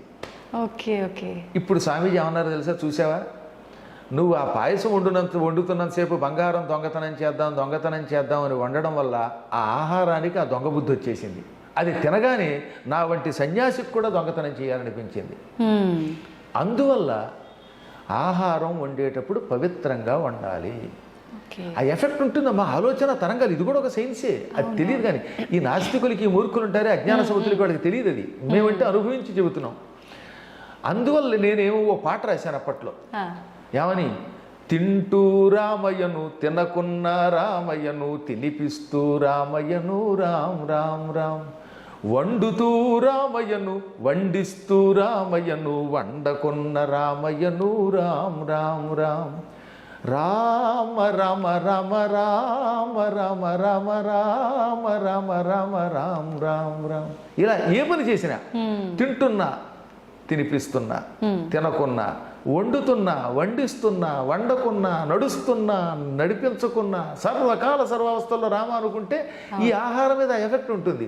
ఇప్పుడు ఎక్కడో పనికి వాళ్ళని చోట తిన్నాం, ఏ హోటల్లోనో, ఆ హోటల్లో వండుతున్నంతసేపు వాడు పక్క వాడిని పొడి చేద్దాం, లేకపోతే యజమాని గారి దగ్గర డబ్బు దొబ్బేద్దాం అనుకుంటూ వండితే ఈ తిన్నవాడికి ఆ బుద్ధులు వస్తున్నాయి. అందుకే ఇంత మంచి యాంకర్ అయిన మీరు కూడా అక్కడ తినొచ్చి నన్ను ప్రశ్న అడిగితే కత్తితో పద్మాకర్ గారు మిమ్మల్ని పొడి చేస్తానడచ్చు. అదృష్టవశాత్తు మీరు అక్కడ తినకుండా వచ్చారు కాబట్టి మీరు నేను కూడా బతికాం. కాబట్టి ఆహారం మీద ఆ ప్రభావం ఉంటుంది కనుక సరి అయిన వాడు వండాలి. సరి అయిన వాడు వండితే ఏదైనా ఉంటుందండి. శబరు ఉంది, ఆవిడ రామభక్తురాలు, అందుకే ఆవిడ చేతి ఆహారం తిన్నటువంటి వాళ్ళందరికీ రామనామస్మరణ వచ్చింది. అందువల్ల ఎప్పుడు మనం తినే ఆహారం యొక్క ప్రభావం మన ఆలోచనల మీద ఉంటుంది. నిత్యం హింసతో క్రూరమైన ఆహారం తింటున్నారు కాబట్టి గోమాంసం తినేటటువంటి వాళ్ళ యొక్క ఆ వంశాలన్నీ ఆవులు చంపడానికి, హత్యలకి ముందుకు వస్తున్నారు. కారణం అది. అందుకని గోవుని తినద్దు అన్నారు మన పెద్దలు. గురుగారు, గోవు అన్నారు కదా, మాంసాహారం. ఇప్పుడు మాంసాహారం తినకూడదు అని చెప్పి అంటుంటారు, కానీ ఏ శాస్త్రంలో తినకూడదని లేదు. ఒక్కొక్క వర్ణానికి ఒక్కొక్క దానికి అలా డిసైడ్ చేయబడింది, తిన్నా తప్పు లేదు అని. కానీ కొంతమందిలో ఒక సందేహం ఉంటుంది. ఆధ్యాత్మికంగా చాలా చక్కగా దగ్గరగా ఉంటారు ఆధ్యాత్మిక భావనకి, కానీ మేము మాంసాహారం తింటున్నాము, మరి మాకు వాళ్ళకి తేడా ఉందా, వాళ్ళు చేసే పూజలు ఫలిస్తాయేమో, మా పూజలు ఫలించవేమో, మా సైడ్ నుంచి ఒక్క లోపం ఉందేమో అని ఆలోచించే వాళ్ళు కూడా ఉంటారు. అలా ఏమైనా ఉంటుందంటే రెండు చెప్పారండి ఇక్కడ. తినగలిగితే సాత్వికాహారం తిని అర్చన చేయండి, అదేం కాదనండల్లా. కానీ అందరూ తినలేరు. చిన్నప్పటి నుంచి వారి వారి యొక్క వంశాచారాలు ఏవో. నువ్వు ఏమి తింటున్నది పరమాత్మనికి సమర్పిస్తే ఏ దోషము రాదు. ఏ పూర్వకాలంలో మరి అడవుల్లో పోయేవాళ్ళు లేరు, వాళ్ళు నిరంతరం శివనామస్మరణం చేసి తిన్నారు కాబట్టి వాళ్ళకి దోషం లేదు. వాళ్ళు అంత భక్తి పరాకాష్ఠకి వెళ్ళాలి. తర్వాత జపతపాలు చేసే కాలంలో కొన్ని నియమాలు ఉంటాయి. ఇప్పుడు కార్తీక మాసమేనో లేకపోతే ఒక యజ్ఞం చేశారు, ఓ శివరాత్రును, అటువంటిప్పుడు మాత్రం ఆహార నియమం పాటించండి. మిగతా రోజుల్లో నేనైతే శాకాహారిని కాబట్టి శాకాహారం తినండి అని మీకు సలహా ఇస్తాను, అది వేరే విషయం. కానీ అలవాటు మానలేనటువంటి వాడు అది మానేయద్దు. వాడు తింటూ కూడా పరమాత్మను అర్చించండి, అర్చించి కూడా తరించవచ్చు. సందేహం లేకుండా. భగవంతుడికి ఇవేం అక్కర్లా. కాబట్టి నా వ్యక్తిగతమైన అభిప్రాయం మేమే దొరుకుతున్నాం. అడవుల్లో ఎంతోమంది పోయేవాళ్ళు అలా చేసి తరించారు. భక్త కన్నప్ప ఉన్నాడు, మాంసము పెట్టాడు, కన్ను కూడా ఇచ్చాడు. నువ్వు ఆ స్థాయికి వెళ్ళాలి. కన్నప్పని నువ్వు ఆదర్శంగా తీసుకున్నప్పుడు పందిని కొట్టి మాంసం నైవేద్యం పెట్టాడే శివుడికి. రేపు పొద్దున శివుడికి కష్టం వస్తే కన్ను కూడా తీశాడు. నువ్వు కూడా ఉపాసన చేస్తున్నప్పుడు అంత స్థాయి భక్తుడు. అదే నేను కోరేది. కానీ మన ధర్మాన్ని మాత్రం విడిచిపెట్టకు. హలాల్ అనే పేరుతో ఉన్నటువంటి అపవిత్ర ఆహారం తినకుండా నీకు తినాలనిపిస్తే ఏ అమ్మవారి దగ్గర చేసుకుని నీ భోజనం నువ్వు చెయ్యి, అంతే. అమ్మవారి దగ్గర అంటే అది బలి ఇవ్వటమే. ఆ బలిచ్చుకుని ఇప్పుడు ఎలాగోడు మాండవు. అవును, బయట ఎక్కడో బదులు ఇది అమ్మవారికి సమర్పణ చేసి తింటే కొంత నయ్యం కదా. అది ఏదైనా భగవంతుడికి నివేదన చేస్తే అపవిత్ర ఆహారం కూడా పవిత్ర ఆహారం అవుతుంది కనుక అందుకని మన పెద్దలు అలా చెప్పారు. Okay okay. గురుగారు, ఇందాక మీరు అన్నారు రామ రామ అని చెప్పి ఒక పాట కూడా. అయితే మన పెద్దవాళ్ళు కూడా ఇంతకు ముందు కాలంలో, ఇంతకుముందు ఏంటి, ఇప్పుడు కూడా పెద్దవాళ్ళు పడుకునేటప్పుడు లేసేటప్పుడు రామకృష్ణ రామకృష్ణ అని తలుస్తూనే ఉంటారు. నిజంగా రాముణ్ణి కృష్ణుణ్ణి తలవాలంటారా? ఎవరి ఇష్ట దైవాన్ని వాళ్ళు తలుచుకోవచ్చు అంటారా? ఏదో ఒక భగవన్నామమ్మా. శివ శివ అని వాళ్ళు లేరు, హరహర మహాదేవ, కొంతమంది పురమహాదేవ మహాదేవ అనేవారు. అంటే ఎక్కువగా రాముణ్ణి కృష్ణుని ఎందుకు తలుచుకుంటామంటే ఇద్దరు అవతారమూర్తులే. శ్రీమన్నారాయణుడి యొక్క దివ్య అవతారాలు. అందులో రాముడు మర్యాద పురుషోత్తముడు. రామనామస్మరణం వల్ల రాముడు ఎలా నడుచుకున్నాడో అలా నడుచుకోవాలి. ఏకపత్ని వ్రతత్వము, మాటంటే నిలబెట్టుకోవడము, శరణన్న వాళ్ళని రక్షించడము, ఠీవిగా రాజుగా పరిపాలించటము, ఎక్కడ పడితే అక్కడ పిచ్చివాగుడు వాక్కుండా గంభీరంగా పలకడము, ఇవన్నీ రాముడి లక్షణాలు. కాబట్టి రామనామస్మరణ వల్ల అవి నేర్చుకో. ఇక కృష్ణుడు సంపూర్ణ అవతారం అది. ఏ తే చాంశ కళాపుంస కృష్ణస్తు భగవాన్ స్వయం. భగవంతుడు 22 అవతారాలు ఎత్తినట్టుగా భాగవతంలో ఉంది. ఆ 22 అవతారాల్లో 21 అంశావతారాలు, ఒక్క కృష్ణావతారం పరిపూర్ణ అవతారం. ఆ పరిపూర్ణ అవతారంలో ఆయన చూపించిన మహిమలు ఇంకెవరూ చూపించలేదు. అన్నిటికీ మించి జగద్గురు ఆయన. భగవద్గీత మనకు అందించిన గురువు అండి ఆయన. ఇక గురువు అనే శబ్దంలో జగద్గురువు మొట్టమొదటి ఆయనే. వసుదేవసుతం దేవం కంసచాణూరమర్దనం దేవకీ పరమానందం కృష్ణం వందే జగద్గురుం అని ఆయననే మనం జగద్గురువుగా కొలుస్తున్నాం. కాబట్టి అంతటి జగద్గురుడి నామాన్ని తలుచుకోవాలి. అందుకని రామ కృష్ణ అనుకుంటే అవతారములలో ఉన్న విశిష్ట లక్షణములు మనకి తెలుస్తాయి, ఆ కథలు తెలుస్తాయి. తద్వారా వాళ్ళలాగా మనం మారడానికి ప్రయత్నిస్తాం. పైగా ఈ నామములు ఇంకా తొందరగా రక్షిస్తాయి. రామనామానికి కృష్ణనామానికి ఉన్న శక్తి ఇంకంతా ఇంత కాదు, అనుభవించిన వాడికి తెలుస్తుంది. నేను తింటున్నా, తిరుగుతున్నా, నిద్రపోతున్నా కూడా లోపల లోపల ఆ నామం సాగుతూ ఉంటుంది. అలా సాగినప్పుడల్లా ఏదో తెలియని అలౌకిక ఆనందం పొందుతాను. అమ్మ, నాకు నిజంగా రాముడు కృష్ణుడు రెండింటి గురించి ఎన్నో పురాణాలు చెప్పినా అసలు కృష్ణావతారం, ఆ కృష్ణుడి యొక్క లక్షణాలు తలుచుకుంటే ఎంత ఉత్సాహం కలుగుతుందో తెలుసునా.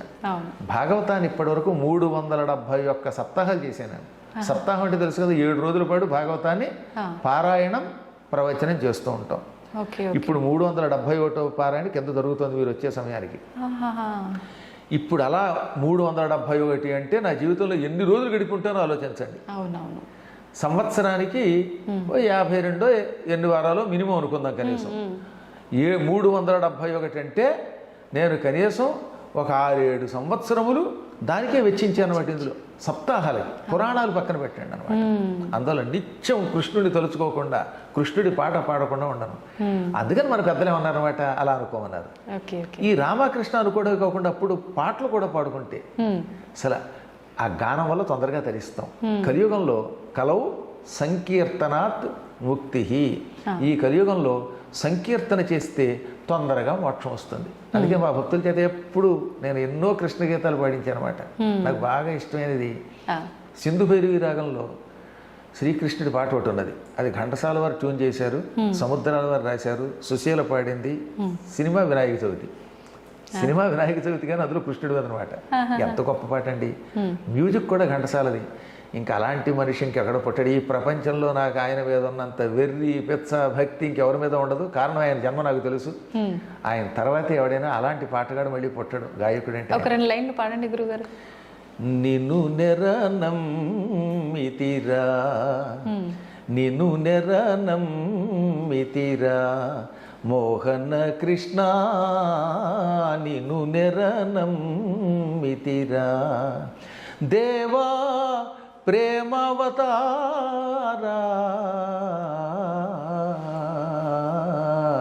నిన్ను నెరనమ్మితిరా మోహన కృష్ణ, నిన్ను నెరనమ్మితిరా.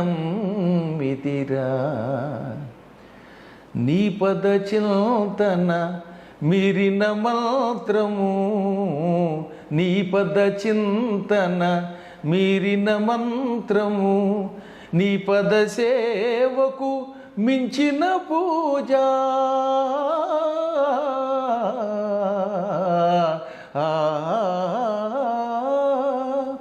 నీ పద సేవకు మించిన పూజ, నీ సరితూగే దైవమే లేదు, నీ సరితూగే దైవమే లేదు మోహన మురళీలోలా, నిన్ను నెరనమ్మితిరా మోహన కృష్ణ, నిన్ను నెరనమ్మితిరా దేవా ప్రేమావతారా,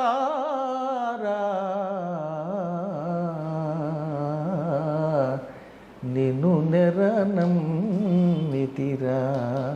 నిన్ను నెరనమ్మితిరా. అద్భుతంగా పాడారు గురుగారు. నిజంగా ఈ పాట వింటుంటే స్వామివారి గురించి ఎంత చక్కగా వర్ణించారనేది చాలా చక్కగా అర్థమవుతోంది. అందువల్ల వీలున్నంత వరకు రామకృష్ణ అనుకుంటే హాయిగా సుఖంగా అంతే ఈ లోకంలో గడుపుతాం, అక్కడ గడుపుతాం. అదే నా విజయ రహస్యం. మీరు నిజంగా మొత్తం భగవంతుడి పైన ఆ ప్రేమ అదంతా కూడా అర్థమైపోతుంది మీరు పాడుతుంటే కళ్ళల్లో. చాలా చక్కగా పాడారు గురుగారు. అయితే గురుగారు, మనం టాపిక్లోకి వెళ్తే ఇప్పుడు భక్తి, మీరు ఇప్పుడు ఇంత ఇష్టంతో పాడారు. నిజంగా భగవంతుని గురించి పూజ చేయాలన్నా, మనం ఆధ్యాత్మికంగా ఆ వేలో వెళ్ళాలన్నా ఇలా పాటలు పాడితే సరిపోతుందా? కొంతమంది మాట్లాడితే సరిపోతుందా? లేదు ఆడంబరంగా పూజలు చేస్తుంటారు, అలా పూజలు చేస్తే సరిపోతుందా? మీరు ఇందాక అన్నారు స్తోత్రాలు ఇలాంటివి అని చెప్పి, అలా చేస్తే సరిపోతుందా? లేదు ఇవన్నీ చేయాల్సిందేనా? ఇందులో ఏదో ఒక్కటి పట్టుకుంటే చాలు. ఓ చిన్న విషయం చెప్పాలి ఇక్కడ. ప్రథమం సర్వశాస్త్రాణం పురాణం బ్రహ్మణా స్మృతం అనంతరంచ వక్త్రేభ్యో వేదాస్తస్య వినిశ్రుతా. ఈ శ్లోకం పద్మపురాణంలో మొదటి సర్గలో, సృష్టిఖండంలో మొదటి సర్గలో 45వ శ్లోకం. ఇదే శ్లోకం యథాతథంగా మళ్ళీ బ్రహ్మపురాణంలో ఉంటుంది. దీనికి అర్థం ఏంటనమాట, ఈ సృష్టిలో మొట్టమొదట బ్రహ్మగారు పురాణములనే స్మరించెను. అనేక శాస్త్రాలు ఉన్నాయి మనకి, పురాణాలు, వేదాలు, ఇతిహాసాలు, స్మృతులు. ఇన్నిటిలో ముందు పురాణాలని తన హృదయంలో స్మరించుకున్నాడు. దాన్ని నారదునికి ఇచ్చాడు. నారదుడు రామాయణాన్ని వాల్మీకి చెప్పాడు, మిగతావన్నీ వ్యాసునికి చెప్పాడు. కాబట్టి వ్యాసుడు రాశాడు. వ్యాసుడు రాయడానికి ముందు బ్రహ్మగారే దీన్ని స్మరించాడు. కానీ బ్రహ్మ నోట్లోంచి ముందు బయటకు వచ్చినవి ఏమిటి? వేదములు బయటకు వచ్చాయి. అందుకని వేదములకేమో ప్రాధాన్యం, రెండు పురాణములు. కాబట్టి వేదములు పురాణములు రెండు పూర్తిగా చదివినవాడు విన్నవాడే బాగుపడతాడు. ఇవన్నీ ఏం చేశారు? అందరూ చదవలేరు కదా. వేదములు అనంతములు, ఊరికే అందులో 4 భాగాలు ఊరికే బయటికి పెట్టాం తప్ప అసలు వేదములు అనంతావై వేదాహ. ఇక పురాణములు ఎన్నున్నాయో లెక్కలేదు, కోట్ల శ్లోకాలు. ఇక ఉపపురాణాలు, ఈ ఇతిహాసాలు, ఇవన్నీ ఎవరు చదవగలరు? వీటి సారాంశముగా వ్యాసుడు ఏమన్నాడు? 9 భక్తి మార్గములను అవలంబించన్నాడు. అంటే నాయన ఇవన్నీ చదవలేరు, ఇన్ని పూజలు, ఇన్ని యజ్ఞాలు చేయలేరురా, భక్తిని పట్టుకోండి. ఆ భక్తి 9 మార్గములలో ఉన్నది. ఆ 9లో ఒకటి ఏమిటనమాట? పురాణములు శ్రవణము, వినడము. భగవంతుని కథలు వినండి, విన్నా మీరు తరిస్తారు. అన్నీ చేయలేకపోతే ఏం చేయొచ్చు అనమాట? ఏ పద్మాకర్ గారో చెప్పిన పురాణాలు యూట్యూబ్లో ఉంటాయి. మొన్న చెప్పారు ఏకంగా 10,000 గంటల కంటే ఎక్కువ నైట్నా పురాణాలు. 10,000 గంటల పద్మాకరాన్ని కొట్టేస్తే వచ్చేస్తాయి వరుసగా. మొత్తం 18 పురాణాలు నేను చెప్పాను. పూర్వం చెప్పిన వాళ్ళు యూట్యూబ్ లేవు కనుక లేవు. అంత పూర్వం కూడా పెద్దలు ఎంతో మంది చెప్పుంటారు కదా. కానీ ఇప్పుడు నా అదృష్టవశాత్తు యూట్యూబ్లో నా శిష్యులు పెట్టారు, వాళ్ళు గొప్పవాళ్ళు. అది మీ అదృష్టం కాదు గురువు గారు, మాలాంటి వాళ్ళ అదృష్టం. అవి ఎల్లకాలం మేము వినగలుగుతాం. ఉండిపోతున్నాయి కదా. ఆ విధంగా బ్రహ్మశ్రీ వద్దిపర్తి పద్మాకర్ అఫీషియల్ ఛానల్ అని పెట్టి అందులో పెట్టారు. కోడే జగదీష్ గారని డెమాయిన్లో ఉంటారు, అయోవా స్టేట్లో. ఆ మహానుభావుడే ఈ ఛానల్ నాది పెట్టి తద్వారా ఇవన్నీ అందులో అప్లోడ్ చేయించారు. శిష్యులందరినీ పెట్టి ఎంతో మందిని అందులో ఇన్వాల్వ్ చేసి.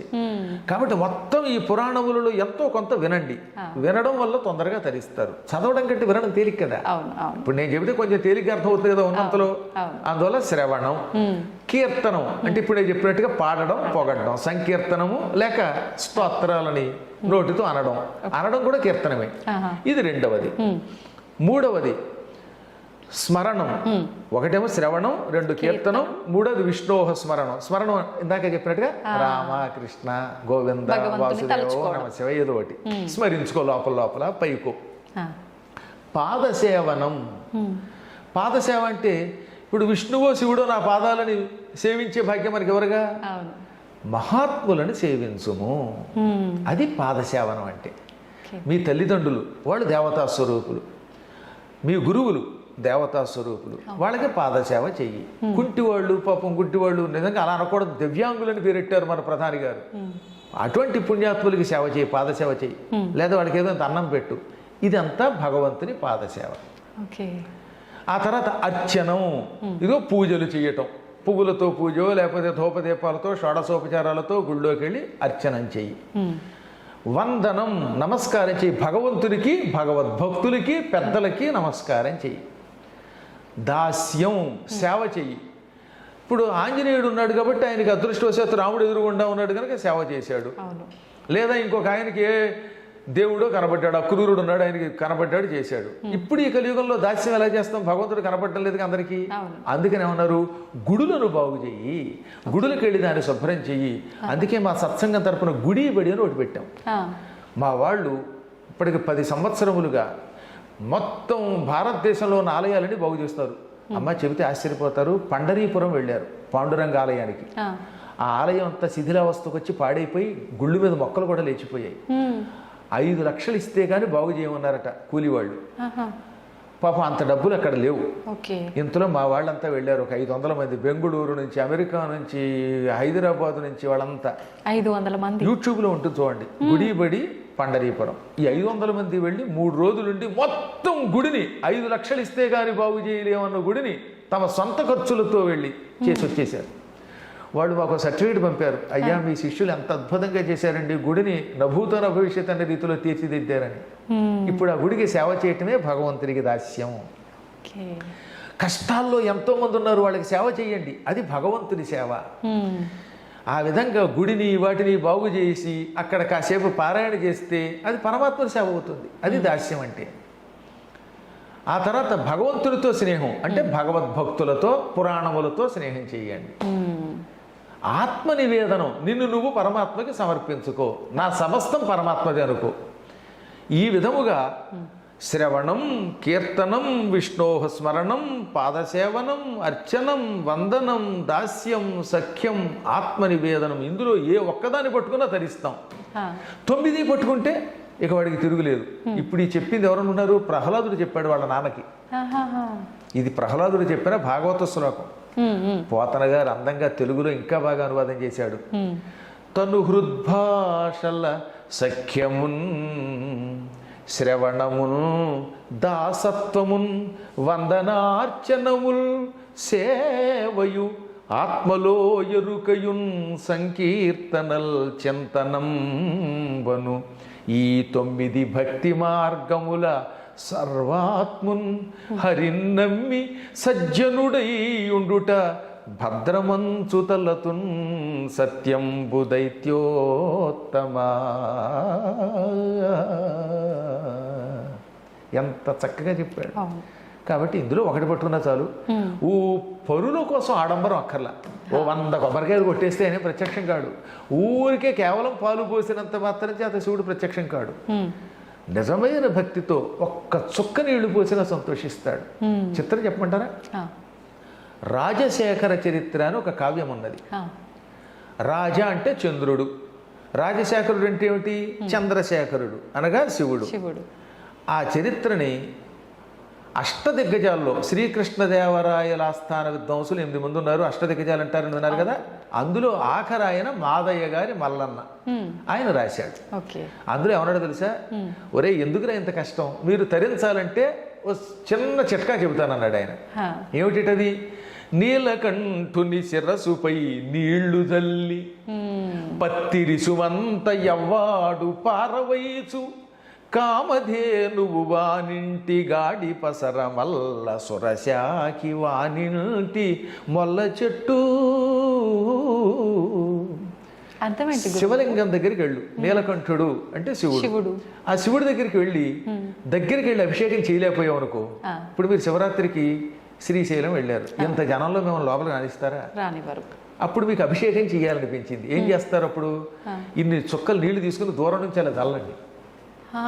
ఆయన మీద పడినా పడకపోయినా దూరం నుంచి జల్లితేట ఏది అలా జల్లితే, నాయన నా దగ్గరికి రాలేకపోయావా, కానీ నువ్వు భక్తితో జల్లావు, ఇది నాకు మహన్యాసపూర్వక ఏకాదశి రుద్రాభిషేకం అనుకుంటాట ఆయన.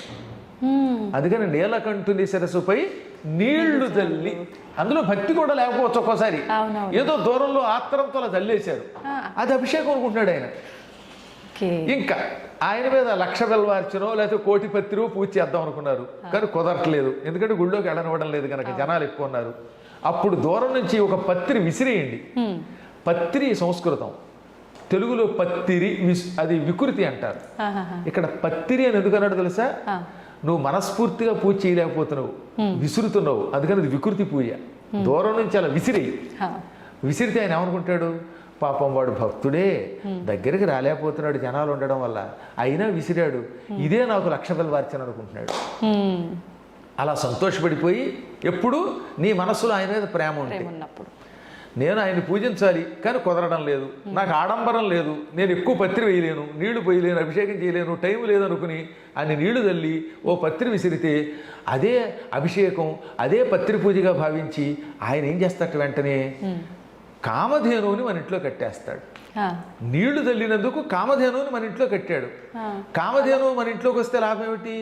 కామధేనువు స్వర్గంలో ఉంటుంది, పాల సముద్రం చిలికితే పుట్టింది, ఆ ఆవు దగ్గరికి వెళ్ళి ఏం అడిగితే ఇది ఇస్తుంది. ఓకే. కామధేను లక్షణం ఏమిటి? కోరిన కోరికలు ఇస్తుంది. కామము అంటే కోరిక, కోరినవి ఇస్తుంది కనుక ఆ ధేనువుని ఆవుని కామధేను అన్నారు. అప్పుడు మీరు ఆ కామధేనువుని ఏది, ఆయనేమో ఇన్ని నీళ్లు తల్లినందుకు కామధేనువు మీ ఇంట్లో పెట్టాడు కనుక కామధేనువు నేను ఇల్లు కొనుక్కోవాలనుకుంటున్నాను, జూబ్లీ హిల్స్లో ఒక్క అపార్ట్మెంట్ ఒక ఫ్లాట్ ఇప్పించవా అంటే ఇచ్చేస్తున్నది, నిజంగా చిత్తశుద్ధితో వేస్తే. ఓకే. ఆ తర్వాత ఏం చేశాడు ఆయన, పత్రి విసిరినందుకు ఇంట్లో కల్పవృక్షాన్ని నాటాట. సురశాఖి అంటే కల్పవృక్షం, అల్ల సురశాఖి ప్రసిద్ధికెక్కిన కల్పవృక్షం వానింటి మొల్ల చెట్టు, మీ ఇంట్లో మొల్ల చెట్టు నాటినట్టుగా ఓ మల్లె చెట్టు నాటినట్లుగా నాటేస్తాడు. ఇప్పుడు కల్పవృక్షం మీ దొడ్లో ఉంటే లాభం ఏమిటి? కల్పవృక్షం కూడా అంతే, ఏదడిగితే అది ఇస్తుంది. ఓకే. నాకు ఐ డ్రీమ్ ఛానల్ నుంచి పద్మాకర్ గారి దగ్గరికి వెళ్ళడానికి ఆకాశంలో వెళ్ళేందుకు ఒక చిన్న విమానం ఇవ్వంటే ఇచ్చేస్తుంది. అప్పుడు ఈ ట్రాఫిక్లో ఇరుక్కుని లేటుగా రావక్కర్లేదు. అలాగే ఏదో కాస్త ఆకలిస్తే మీ లెవెల్లో మీరు ఏదో పండో, ఓ ఇడ్లీయో, ఓ దోశో, లేదా పాయసమో, ఇంకేమైనా, అవన్నీ నేను నా నోటితో ఉచ్చరించలేను అనుకోండి, ఏం కోరుకుంటే ఇస్తుంది. ఓకే. ఆ విధముగా స్వామివారు ఇన్ని నీళ్లు తల్లితే, ఒక పత్రి వేస్తే కూడా సంతోషపడిపోయి కోరికలు తీరుస్తాడని అర్థం. కాబట్టి మనకి భక్తి ముఖ్యం, ఓ 10 మంది కోసం ఆడంబరం అక్కర్లేదు. గురువుగారు, ఇప్పుడు మీరు అన్నారు తెలిసి తెలియక కూడా మనం అలా భగవంతుడిపై నీళ్లు చిలకరిస్తే చాలు ఆయన అనుగ్రహించాడు అని చెప్పి. మరి కొంతమంది ఎన్నో రకాల పూజలు చేస్తూ ఉంటారు, నిజంగా భక్తితోనే చేస్తుంటారు అనిపిస్తుంది మన వరకైతే చూస్తుంటే. అయినా కూడా కోరికలు తీరకపోగా చాలా రకాల ఇబ్బందులు పడుతూ ఉంటారు, ఇంకా విరక్తి వచ్చేస్తుంటుంది వాళ్ళకి. అసలు నాకు భగవంతుడికి ఎన్ని పూజలు చేసినా వ్యర్థం, అసలు భగవంతుడు లేడు, రాయి అని చెప్పి మూర్ఖంగా మాట్లాడే దశకు కూడా వెళ్ళిపోతున్నారు. ఎందుకు అవుతుందంటారు అలాగా? అదే ఇప్పుడు మీకు చెప్పవలసింది ఏంటంటే, ఒక్కొక్కళ్ళకి రోగ నిరోధక శక్తి ఎక్కువ ఉంటే డాక్టర్ గారి దగ్గరికి వెళ్ళగానే ఒక్క టాబ్లెట్తో తగ్గుతుంది. ఒక్కొక్కళ్ళ శరీరం చాలా పాడైపోయి ఉంటుంది, అది ఒక్క దెబ్బకి తగ్గదు. కొంతకాలం ఓపిగ్గా కోర్సు వాడితేనే మందు తగ్గుతుంది. ఓ మామిడి చెట్టు మీకు ఇచ్చాను అనుకోండి, అది నాటిన వెంటనే పండిస్తుందా? ఇవ్వదు. నేల ముందు బాగుండాలి. ఏముండాలి? నేల ముందు సాగు నేల, మంచి ఒక సారవంతమైన నేల అయితే అందులో నాటితే దాన్ని కొంతకాలం జాగ్రత్తగా పోషిస్తే, నీళ్ళు అవి పోసి పెరిగాక పళ్ళు ఇస్తుంది. ఇప్పుడు మనం చేసే పూజలు ఇవన్నీ మన కర్మలే. ఇవన్నీ ఫలించడానికి కొంచెం సమయం పడతాయి. కొందరికి వెంటనే ఎందుకు ఫలిస్తుందంటే వాడి భక్తిలో పరాకాష్ఠ స్థితి ఉంది. అంటే వాడు సారవంతమైన నేల లాంటి వాడు, విత్తనం గొప్పది, తొందరగా ఫలిస్తుంది. హైబ్రిడ్ ఇది. కొన్ని తొందరగా ఫలించవు. అలాగే కొంతమందికి తొందరగా ఔషధం పనిచేస్తుంది, కొందరికి ఫలించదు. వారి శరీరాన్ని బట్టి, వారి మనస్సుని బట్టి, ఇచ్చే మందుని బట్టి ఫలితం ఉంటుంది. మనం పూర్వజన్మలోనూ ఈ జన్మలోనూ చేసిన కర్మలు తొలగడానికి కొంతమంది ఎక్కువ కాలం ఎదురు చూడాలి, కొంతమందికి తొందరగా ఫలిస్తాయి. అందువల్ల ఓపిగ్గా చెయ్యవలసిందే. ఇప్పుడు మీకు ఉద్యోగం కోసం ప్రయత్నిస్తున్నారండి, ఒక్కొక్కటి ప్రతిభని బట్టి ఏమవుతుంది, ఇమీడియట్గా సెలెక్ట్ అవుతాడు. ఒక్కొక్కడు 5-6 సార్లు పరీక్షలు రాశాక సెలెక్ట్ అవుతాడు. ఒక్కొక్కడు యావజ్జీవితం డిఎస్సి రాసినా సెలెక్ట్ అవడు. కానీ వాడు బతకడానికి ఇంకో ఉద్యోగం చూసుకోవాల్సిందే, తప్పదు. అలాగే మనం చేసిన ప్రయత్నములు ఒకవేళ వ్యర్థమైనా తొందరపడకుండా నమ్ముకుంటే అవుతాయి. చదువుకుంటున్న రోజుల్లో ఓ తమాషా జరిగింది. నేను డిఎన్ఆర్ కాలేజీలో డిగ్రీ చదువుతున్నాను, భీమవరం వెళ్ళి. ఇంతలో ఒక పల్లెటూరుకి వెళ్ళాను, అర్ధవరం అని. ఆ ఊళ్ళో ఉగాది నాడు 1986లో ఉగాది నాడు ఎవరో స్వామీజీని సుందరకాండ చెప్పమని పిలిచారు. ఆ స్వామీజీ చివరి మూమెంట్లో రాలేకపోయాడు. అప్పుడు వాళ్ళు నా ఎదురుగుండా హ్యాండ్ ఇచ్చారు స్వామీజీ, ఇదే ఇంగ్లీష్ మాట వాడారు. ఇచ్చి ఆయన రాలేదు, ఎలాగా అనుకుంటూ ఉంటే అనుకోకుండా ఎందుకు నేను వెళ్ళాను. మంచి ఇనిషర్ట్ చేసుకుని, ప్యాంటు షర్టు వేసుకుని, అప్పట్లో సైకిలే గొప్ప కదా, సైకిల్ తొక్కుంటూ వెడితే అక్కడ ఒక ఆవిడ చూసింది. ఆవిడ సన్యాసిని జీవితం గడుపుతున్న పుణ్యాత్మురాలు. నా ముఖం చూసిందమ్మా. చూసి చూడగానే, ఏమండి ఈ సుందరకాండ చెప్పగలడు, రేపు చెప్పమంది. ఆ రోజు అమావాస్య, రేపటి నుంచి ఉగాది, మీరు సుందరకాండం చెప్పండి అంది. ఆహా. నేను ఎవరో తెలియదు. అవును. నేను కూడా పోని ఇదేమిటి నేను చెప్పడం ఏమిటి అనకుండా అలాగే అనేసాను. వెంటనే మా నాన్నగారి దగ్గరికి వచ్చాను. నాన్నగారు ఇలా పురాణం చెప్పమంటుంది ఏమిటంటే, ఒరే నీకు ఎలాగో సంస్కృతం బాగా పాండిత్యం ఉంది కదా, హిందీ వచ్చు తెలుగు వచ్చు, ఇవాళ సుందరకాండంలో 2-3 సర్కలు కంఠస్థం చెయ్యి, తాత్పర్యం చెప్పేయి అన్నారు ఆయన. ఒకసారి ఆలోచించండి, సుందరకాండంలో 68 సర్కలు ఉంటాయి, 9 రోజుల్లో కంఠస్థం చేసి చెప్పమన్నారు ఆయన. అవును. నేను వెంటనే మొదటి సర్క తీసుకున్నాను. తతో రావణ నేతాయ సీతాయ శత్రుకరిసిన ఏష పదమన్వేష్టం చారణ చరితేపతి దుష్కరం నిష్పతి ద్వంద్వం చికీర్షం కర్మవానర సముద్ర శిరోగ్రీవో గవాంపతిరివాబభో, ఇలా శ్లోకాలు ఓసారి చదివితే గుర్తు ఉండిపోయి కంఠస్థం వచ్చేసాయి. ఓరి బాబు ఎంత జ్ఞాపక శక్తి ఉందన్నమాట అనుకుని మొత్తం ఆ 9 రోజుల్లో కంఠస్థం చేసి పురాణం చెప్పేశాను. అద్భుతంగా వచ్చేసారు ఆ ఊళ్ళో జనాలు, పెద్ద పెద్ద వాళ్ళు. 20 ఏళ్ల కుర్రవాడి పురాణానికి 60 ఏళ్ళు దాటిన వాళ్ళు వచ్చారు. ఇక నాకు బ్రహ్మరథం పట్టేశారు ఆ ఊళ్ళో. ఆ ఊళ్ళో ఎక్కువ రాజులు, క్షత్రియులు. ఇంకా వెనక్కి తిరిగి చూసుకోలేదు ఆనాటి నుంచి ఈనాటి వరకు. కాబట్టి ఎందుకు చెప్తానంటే, అప్పుడు పురాణములు మొదలు పెడితే ఇన్నాళ్ళు పట్టింది కదా నేను పురాణాలు మండపం కట్టడానికి, ఇంకా ప్రయత్నం చేస్తున్నాం. కొంతకాలం పడుతుంది. నా తర్వాత వచ్చినవాడు బాగా మీకు వచ్చినవాళ్ళు లేరేటి. ఇప్పుడు నా తర్వాత చాగంటి కోటేశ్వరరావు గారు నేను వచ్చిన తర్వాత 20 ఏళ్ల తర్వాత వచ్చారు.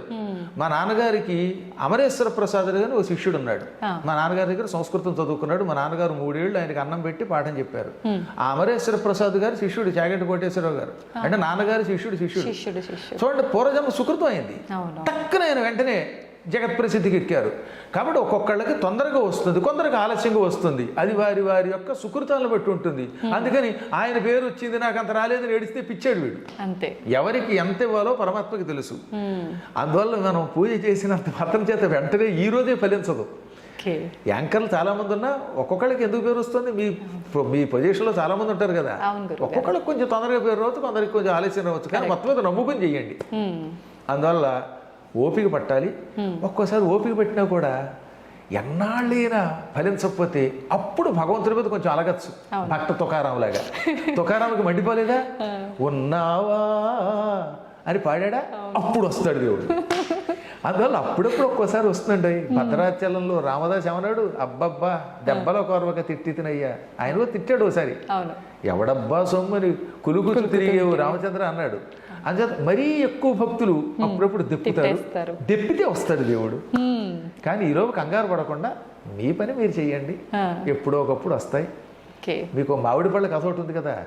ఓ ముసలాడు మామిడి టెంక నాడాడు. అది మన పురాణం కథ. దాన్ని తెనాలి రామకృష్ణలో పెట్టారు సినిమాలో. అది నిజానికి పురాణ కథే, పద్మపురాణంలో కథే. ఓ ముసలాయన ఒక టెంకర్ పట్టుకెళ్ళి నాటుతున్నట్ట. ఏది నలుగురు తిరిగేటటువంటి ఒక బాట దగ్గర. ఎంతలో అటుగా పెడుతున్న రాజుగారు చూశారు. ఏమయ్యా నీకు ఎప్పుడే 70 ఏళ్ళు 80 ఏళ్ళు ఉన్నాయి, ఈ టెంక నాటితే ఎప్పటికి చెట్టు అవుతుంది, ఎప్పుడు పళ్ళు ఇస్తుంది? అంటే ఈ చెట్టు పెరిగి పళ్ళు ఇచ్చేదాకా ఇంకా బతుకుదాం అనుకుంటున్నావా అంటే, మహారాజా మన పెద్దలు ఇలా అనుకుని ఉంటే ఇవాళ మామిడి చెట్లు మనకు వచ్చేవా అన్నాడు ఆయన. ఇవాళ ఈ టెంక నాటేది నా కోసం కాదు, నా తర్వాత తరాల వాళ్ళ కోసం, వచ్చే జన్మలో నా కోసం పోని. అలాగే ఇవాళ మీరు చేసే పూజలు మీకోసమే కాదు, మీ తర్వాత తరం వాళ్ళ కోసం, రాబోయే జన్మ కోసం. ఈ టెంక నాటాడు, ఆ తర్వాత ఎప్పటికో అది పెరుగుతుంది, తర్వాత వాళ్ళకి ఇస్తుంది. అలాగే మన పెద్దలు నాటారు, మనం అనుభవిస్తున్నాం. మా నాన్నగారు చేసిన పూజ నేను అనుభవిస్తున్నాను, నా పూజ నా పిల్లలు, వాళ్ళు చేసిన పూజలు తర్వాత వాళ్ళు కూడా అనుభవిస్తారమ్మా. ఇప్పుడు మీరు ఆస్తి సంపాదిస్తే మీరు ఒక్కరి కోసం కాదుగా, నెక్స్ట్ జనరేషన్కి. మీ ఇల్లు మీ ఇంట్లో వాళ్ళకి ఇస్తారు, కానీ ఎంత అభిమానం ఉన్నా పద్మాగర్ గారికి ఎవరు, ఆయన ఎంతో పండితులు, ఆయనకి ఇచ్చేద్దామని పొరపాటు అనుకోరు. అందువల్ల మీ ఆస్తి మీ పిల్లలకి వెళ్ళినట్టే మనం ఈ సంపాదించే పుణ్యం మన పిల్లలకు వస్తుంది అనమాట. ఎంత మంచి పాట అది అసలు. పుణ్యంతో పాటు మనం చేసిన పాపపు కర్మ కూడా వెళ్తుందా గురుగారు? గ్యారంటీగా. పుణ్యమైన పాపమైన ఏదైనా వారసులకు వెళ్ళవలసిందే. అది ఎక్కువైతే ఇక్కడ అనుభవిస్తాం. అచ్చొక్కటై పుణ్యపాపై ఇహైవ ఫలమస్సునుతే. ఎక్కువగా చేసిన పుణ్యం పాపం ఇక్కడే ఇప్పుడు అనుభవిస్తాం, కొంచెం తక్కువ చేస్తే కొంచెం ఆలస్యంగా అనుభవిస్తాం. కాబట్టి పూజలు చేసేవాళ్ళు కొంచెం ఓపిక పట్టాలి. పాత పాపాలన్నీ తుడిచేదాకా చూసుకోవాల్సిందే. మనం ఆ పాటనే గుర్తుపెట్టుకోవాలి. నాటేది ఒక్క మొక్క, వేసేది 100 కొమ్మ, కొమ్మ కొమ్మ విరగబూసి వేలాదిగా.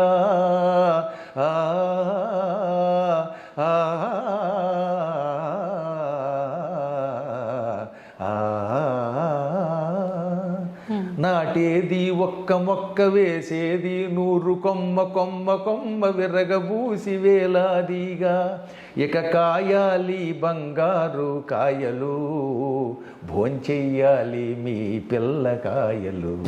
ఎంత అందమైన ఎంత అర్థం ఉందో అందులో అన్నమాట. అలా చేయమనండి, ఓపిక తెచ్చుకోమనండి, తప్పక పరమాత్మని అనుగ్రహం మాత్రం కలుగుతుంది. చేసినది ఎక్కడికి వెళ్ళదు, ఎప్పుడూ ఒకప్పుడు వస్తుంది. అది పుణ్యమైన పాపమైన వస్తుంది. గురుగారు ఖచ్చితంగా అనుభవించాల్సిందే తరతరాలుగా అన్నారు. కానీ అనుభవించాలి అని అంటే చాలా మంది అనుకుంటారు ఈ పూజల వల్ల వీటి వల్ల తగ్గించుకోవచ్చు అంటారు. నిజంగా తగ్గించుకునే అవకాశం ఉందా? తప్పించుకునే అవకాశం లేకుండా కర్మలు 3 రకాలు. ఒకటి ప్రారబ్ధం, ఇంకొకటి సంచితము, ఇంకొకటి ఆగామి. సంచితం అంటే పోగేసుకున్నది, పూర్వం ఎప్పుడో చేసాం, అది బ్యాంక్ బ్యాలెన్స్ FD అనమాట, ఫిక్స్డ్ డిపాజిట్. ఓకే. ఇక రెండవది ప్రారబ్ధం అంటే ఇప్పుడు మనం చేస్తున్నది, అనుభవిస్తున్నది. మీరు ఇడ్లీ కడుపులోకి తిరిగి పంపేశారు, ఆ ఇడ్లీ ఎఫెక్ట్ చూపిస్తుంది. అది మంచి ఇడ్లీ అయితే ఆరోగ్యంగా ఉంటాం. ఏ ఇక్ష్వాకుల కాలం నాటి ఇడ్లీయో పాతకాలం చట్నీయో వేసుకు తింటే వికారం పెడుతుంది. ఈ మధ్యన మాతో ఒక ఆవిడ లంకొచ్చి కాస్త 4 కారపోస్తాను కానీ ఇంటికి వచ్చిన తర్వాత 3 రోజుల పాటు రోజు బాత్రూమే. అంటే మరి తిన్నది కదా, తిన్న ఎఫెక్ట్ పడతారు. అది ప్రారబ్ధం. ప్రారబ్ధం అంటే ఒకసారి నీ శరీరంలో ప్రవేశించేసింది, ఇక అనుభవించాలి, దాన్ని ఎవడో ఏం చేయలేడు. మందు వేసినా కూడా ఆ పూర్తిగా దాన్ని కంట్రోల్ చేయదు, కొంచెం కొంచెం కొంచెం తగ్గిస్తుంది. ముందు మొత్తం మీద ఆ చెత్త పోవలసిందే అంతే. అందువల్ల ప్రారబ్ధ కర్మ అంటే అనుభవించి తీరవలసిన కర్మము. దానికి ఉదాహరణ చెప్పారన్నమాట. తిన్న తిండి ఇంక లోపలికి వెళ్ళాక దాని ప్రభావం ఎలా చూపిస్తుందో అలా చూపిస్తుంది. సంచితం అని ఉంది కదా, పోగేసుకున్నది, అది వదిలించుకోవచ్చు. ఎలా గురుగారు? ఇప్పుడు మీ FD ఉంది, మీకు 10 లక్షలు ఉన్నాయి అనుకుందాం కాసేపు, దేవుడి దయ వల్ల. ఆ 10 లక్షలు మీకు నా మీద అభిమానం కలిగితే నాకు ఇచ్చేయచ్చుగా. మీకు పద్మాకర్ గారి మీద అభిమానం కలిగింది, ఆయన ఏదో పురాణ మండపం కడుతున్నాడు, ఆయనకి ఇచ్చేద్దాం అనిపించింది అనుకోండి, ఇచ్చేయచ్చు. ఇవ్వాలనుకుంటే ఇచ్చేస్తే ఇంకా డబ్బు పోయినట్టే. అంటే కంగారు ఏం పడదు, నేనేం మిమ్మల్ని అడగను, మీరు ఇవ్వక్కర్లేదు. కాబట్టి సంచితం వదిలించుకోవచ్చు. ఆగామి అంటే భవిష్యత్తులో చేయబోయే పనులు, ఇవి కూడా మనం అదుపులో పెట్టుకోవచ్చు. మనం కావాలంటే కొన్ని పనులను అదుపులో పెట్టుకోవచ్చు, అవి తొలగించుకోవచ్చు. ఈ సంచితము ఆగామి తొలగించుకోవడానికి అర్చనలు పూజలు ప్రయత్నాలు పనికొస్తాయి. ప్రారంధం మాత్రం చచ్చినట్టు అనుభవించాలి. కానీ అక్కడే ఉన్నది. ఎక్కువ భక్తితో భగవంతుడు పట్టుకోవడం ఎటువంటిది అన్నారు అంటే, ఒక అపవిత్ర ఆహారం తిన్నారు, పనికిమాలిన ఆహారం, దాని ఎఫెక్ట్ వల్ల చచ్చిపోకుండా మందు వేసుకుంటే ఏమవుతుంది, కొంత నీరసం వచ్చినా తగ్గుతుంది, ఏదో వాంతులు అయ్యేయండి, తర్వాత మందు వేస్తే కట్టుబడుతుందా లేదా. అలా ప్రారంధంలో కొంత తగ్గించుకుంటాం. కాబట్టి కర్మలను కూడా మనం భగవదర్చనతో కొంతవరకు నియంత్రిస్తాం, కానీ పూర్తిగా నియంత్రించలేము, ఎంతో కొంత అనుభవించాలి. ఒక్క సద్గురువుల అనుగ్రహం, నిజమైన సద్గురువు నేను చెప్పేది. ఇవాళ అందరూ సద్గురువులు అనుకోండి, ఎవడబడితే వాడు జాయ చక్రాంత కంటే ఎక్కడ కుదురుతుంది. ఇప్పుడు మేము మీకు ఒక మార్గం చూపిస్తాం, కానీ పూర్తిగా మిమ్మల్ని బాగు చేయలేము. కరెక్టే. ఇలాగా మోసం చేస్తున్నారు కొంతమంది. ఎవడికాడే నేనే సద్గురువుని అంటాడు. ఏం సద్గురు? అసద్గురువులు ఇవి. ఇవి ప్రమాదకరమైనవి. గురువు ఒక మార్గం చూపిస్తాడు కానీ సంపూర్ణంగా అనుగ్రహించలేడు. కానీ అరుదుగా కొంతమందిని అనుగ్రహించగలుగుతారు, అందరినీ చేయలేము. ఎక్కడో ఏ విశ్వామిత్రుడు లాంటి వాడో త్రిశంకుడిని స్వర్గానికి పంపగలిగాడు, కానీ అందరినీ పంపగలవా? ఏ వశిష్ఠుడో ఎవరినో పంపించాడు. అందువల్ల అరుదుగా కర్మలను కూడా తగ్గించి వాళ్ళని ముక్తికి పంపించే శక్తి కలిగిన వాళ్ళు కొందరు ఉంటారు, కానీ అది కొంచెం కష్టం. మార్గం చూపిస్తారు, కాబట్టి కొంత కర్మ అనుభవించక తప్పదు అన్నమాట. ఓకే గురువుగారు, దైవాంశ సంభూతుడు అని చెప్పి మనుషుల్ని అంటూ ఉంటారు కొంతమంది, కారణ జన్ములు అని, దైవాంశ సంభూతుడు అని అంటే ఏంటి గురుగారు? నిజానికి ఈ ప్రపంచంలో అందరూ దైవాంశ సంభూతులే. దేవతా శక్తి లేకుండా అసలు వీరు పుట్టరు. కానీ అది కొంతమందిలో ఎక్కువ ఉంటుంది, కొందరిలో తక్కువ ఉంటుంది. అందువల్ల ఇప్పుడు మీరు చక్కగా మాట్లాడి వ్యాఖ్యానం చేస్తున్నారే, ఈ వ్యాఖ్యానం చేసే మాట ఆ దేవతలు ఇచ్చింది. అందువల్ల మీరు దైవాంశ సంభూతురాలే. ఒక ఆయన బాగా కెమెరాను పట్టుకుని చక్కగా షూట్ చేస్తారనమాట. ఓహో ఈయన ఈ యాంగిల్లో అయితే బాగుంటాడు, పద్మాకర్ గారు ఇలా అందంగా ఉంటాడని. కొన్ని ఛానల్స్ వాళ్ళు నన్ను చూపిస్తారు, కర్మ ఎంత తెల్లగా ఉన్నా నేను కూడా అక్కడ నల్లగా కనపడతాను అంటే వాడికి అందులో దైవాంశం తక్కువ ఉందనమాట అందులో. కాబట్టి ఆయనకి కెమెరాలు ఆ రంగంలో ఉన్నది. కొందరు బాగా పాడతారు, కొందరు బాగా మాట్లాడగలుగుతారు, కొందరు తినగలుగుతారు. తినడం కూడా దైవాంశే, తింటే అరుగుతుందిగా. కాబట్టి అందరూ కారణ జన్ములే. తానెందుకు పుట్టాడో తెలుసుకుని ఆ కారణమును సఫలీకృతం చేసుకున్నవాడు ధన్యాత్ముడు. కొందరికి తెలియదు తాను ఎందుకు పుట్టామో, పట్టించుకోరు. ఆ శక్తుల్ని వృధా చేసుకుంటున్నారు. అందువల్ల మనం సాధన చేస్తే దైవాంశతో పుట్టిన మనం దైవం అవ్వచ్చు. సాధన చేయకపోతే దైవాంశతో పుట్టిన ఎందుకు పనికి రాకుండా అయిపోతాడు. ఎంతోమంది అలాగే మట్టిలో పుట్టి మట్టిలో కలిసిపోతారు, పుట్టలో చెదలు పుట్టినట్టుగా పుడుతున్నారు. కాబట్టి సాధన చేసి ప్రతి వ్యక్తి గొప్పవాడు అవ్వచ్చు. అందుకే భీష్ముడు చెప్పాడు మహాభారతంలో, ఎక్కడ విరాట పర్వంలో, ఉత్తర గోగ్రహణం ఒకటి ఉంది కదా, పాండవులు మారువేషంలో ఉన్నారేమో పట్టుకోవడానికి, విరాటరాజు గారు ఆవుల్ని పట్టుకోవడానికి దుర్యోధనాదులు వెళ్ళారు ఉత్తరం దిక్కున ఉన్న ఆవుల్ని పట్టుకోవడానికి. అప్పుడు ఆయన పాండవులు ఎందుకు వల్ల గొప్పవాళ్ళు అవుతున్నారో చెప్పాడు దుర్యోధనాదులతో. నల్లవు నిక్కమాడె నృపనందను ముందట ద్రోణుడొక్కడు తెల్లముగాగా బాహుబల ధీబల దైవ బలంబులప్ప వర్తిల్లుదురు అన్నాడు ఆయన. అంత పద్యం అక్కర్లేదు కానీ ఈ ఒక్క ముక్క మనకు కావాలి. పాండవులకి మొదట బాహుబలం ఉన్నది, పుట్టుకతో బాహుబలం ఉన్నది, శరీర బలం ఉన్నది. ఇక్కడ బాహుబలం అంటే చేతులది కాదు, కేవలం శారీరక బలం ఉన్నది. అది మన చేతిలో లేదు కదా, మన తల్లిదండ్రులు హెరిడిటీగా ఇస్తారు, జీన్స్ అంటాం. పుట్టుక మన చేతిలో లేదు కనుక బాహుబలం అనేది మన చేతిలో లేదు. కానీ మొత్తం మీద వాళ్ళు పుట్టడంతో శరీర బలంతో పుట్టారు, అది అదృష్టం.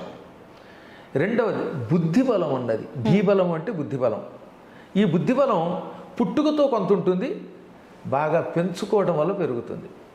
మీ దగ్గర అందరికీ జ్ఞాపక శక్తి ఉంటుంది, కానీ దాన్ని ఏం చేయాలి, పదులు పెట్టాలి, సాధన చెయ్యాలి. చేయగా ఏమవుతుందన్నమాట, బాగుపడుతుంది. నేను చూసిన ఒక యాంకర్ ఉండేది, నెత్తి ఉండేది ఆవిడికి. నేను చెప్పి ధైర్యం చెప్పగా ఇప్పుడు అద్భుతంగా మాట్లాడేస్తుంది. అస్సలు నెత్తి లేదు, సాధనతో పోగొట్టుకుంది. అంటే ప్రాక్టీస్ మేక్స్ మ్యాన్ పెర్ఫెక్ట్ అంటే ఇదే. కాబట్టి సాధనతో దీబలాన్ని పెంచుకోవచ్చు. బాహుబలం మన చేతిలో లేదనుకోండి, బుద్ధిబలం దేవుడిచ్చిందని కూడా ఏం చేయొచ్చు అనమాట, పదులు పెట్టుకోవచ్చు. పాండవుల దగ్గర దేహబలము బుద్ధిబలంతో పాటు దైవ బలం ఉన్నది. వాళ్ళు బాగా భక్తులు, కృష్ణుడిని పట్టుకున్నారు. ఈ మూడు బలములు ఉన్న వాళ్ళకి ఎప్పుడూ తిరుగు ఉండదు. కాబట్టి ఈ మూడు బలములను మనం పెంచుకోవచ్చు. పెంచుకుంటే మనం జీవితంలో పైకి వస్తాం. మీకు ఉదాహరణ చెప్తాను. నా చిన్నప్పుడు నాకు కూడా తెలియదు ఇంత జ్ఞాపక శక్తి ఉన్నట్టుగా.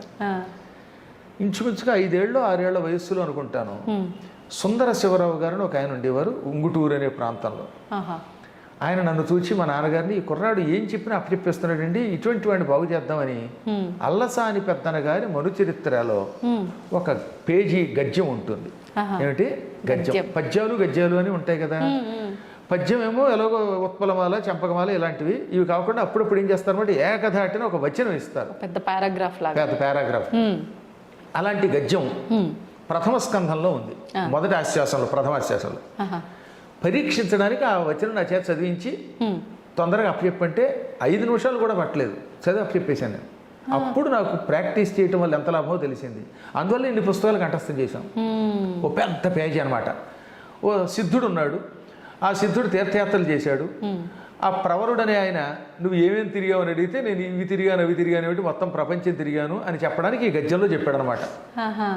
అది ఎట్లుండే వినుము గృహస్థరత్నంబ లంబమాన రవిరథ తురంగ శృంగార చారు చామరచ్చట ప్రేక్షణ క్షణోద్గ్రీవ చమర సముదయంబగు ఉదయంబునంగల విశేషంబులు శేషపడికినైన లెక్కింప శక్యంబే అంధకరిపు కంధరావాస వాసుకి వియోగ భవ దుర్వ్యథా భోగ భోగిని భోగ భాగ పరివేష్టిత పటీర విటపి వాటిక వేల్లదేలాలత వలయంబగు మలయంబునంగల చలువకు విలువయ్యది అకటకట వికట కోట కోటి విటంక శృంగాట గాఢోకమాన జరదిందు బెంబగళదమృత దుర్దిన నార్ద్రీకృత సల్లకి పల్లవ ప్రభంజన పరాంజన హస్తిహస్తంబగు మణిప్రస్తరంబుల విశ్రాంతి చింతించిన మేనం పులకలిప్పుడు బొడమెడు స్వస్వ ప్రవర్ధిత వర్ధిష్ణు ధరణీరుహ సందోహ దోహద ప్రధాన సమాన కేల దైల బిల విలాసిని విలాస వాచాల తులా కోటి కలకలా హూయమాన మానస మదాలస మరాళంబగు రజత శైలంబు నోలంబులం కాలగడు విహార ప్రదేశంబులంగన్న సంస్కృతి క్లేశంబులు వాయవే సతత మదజల శ్రవణ పరాయణైరావణ విషాణ కోటి సముట్టంకిత కటక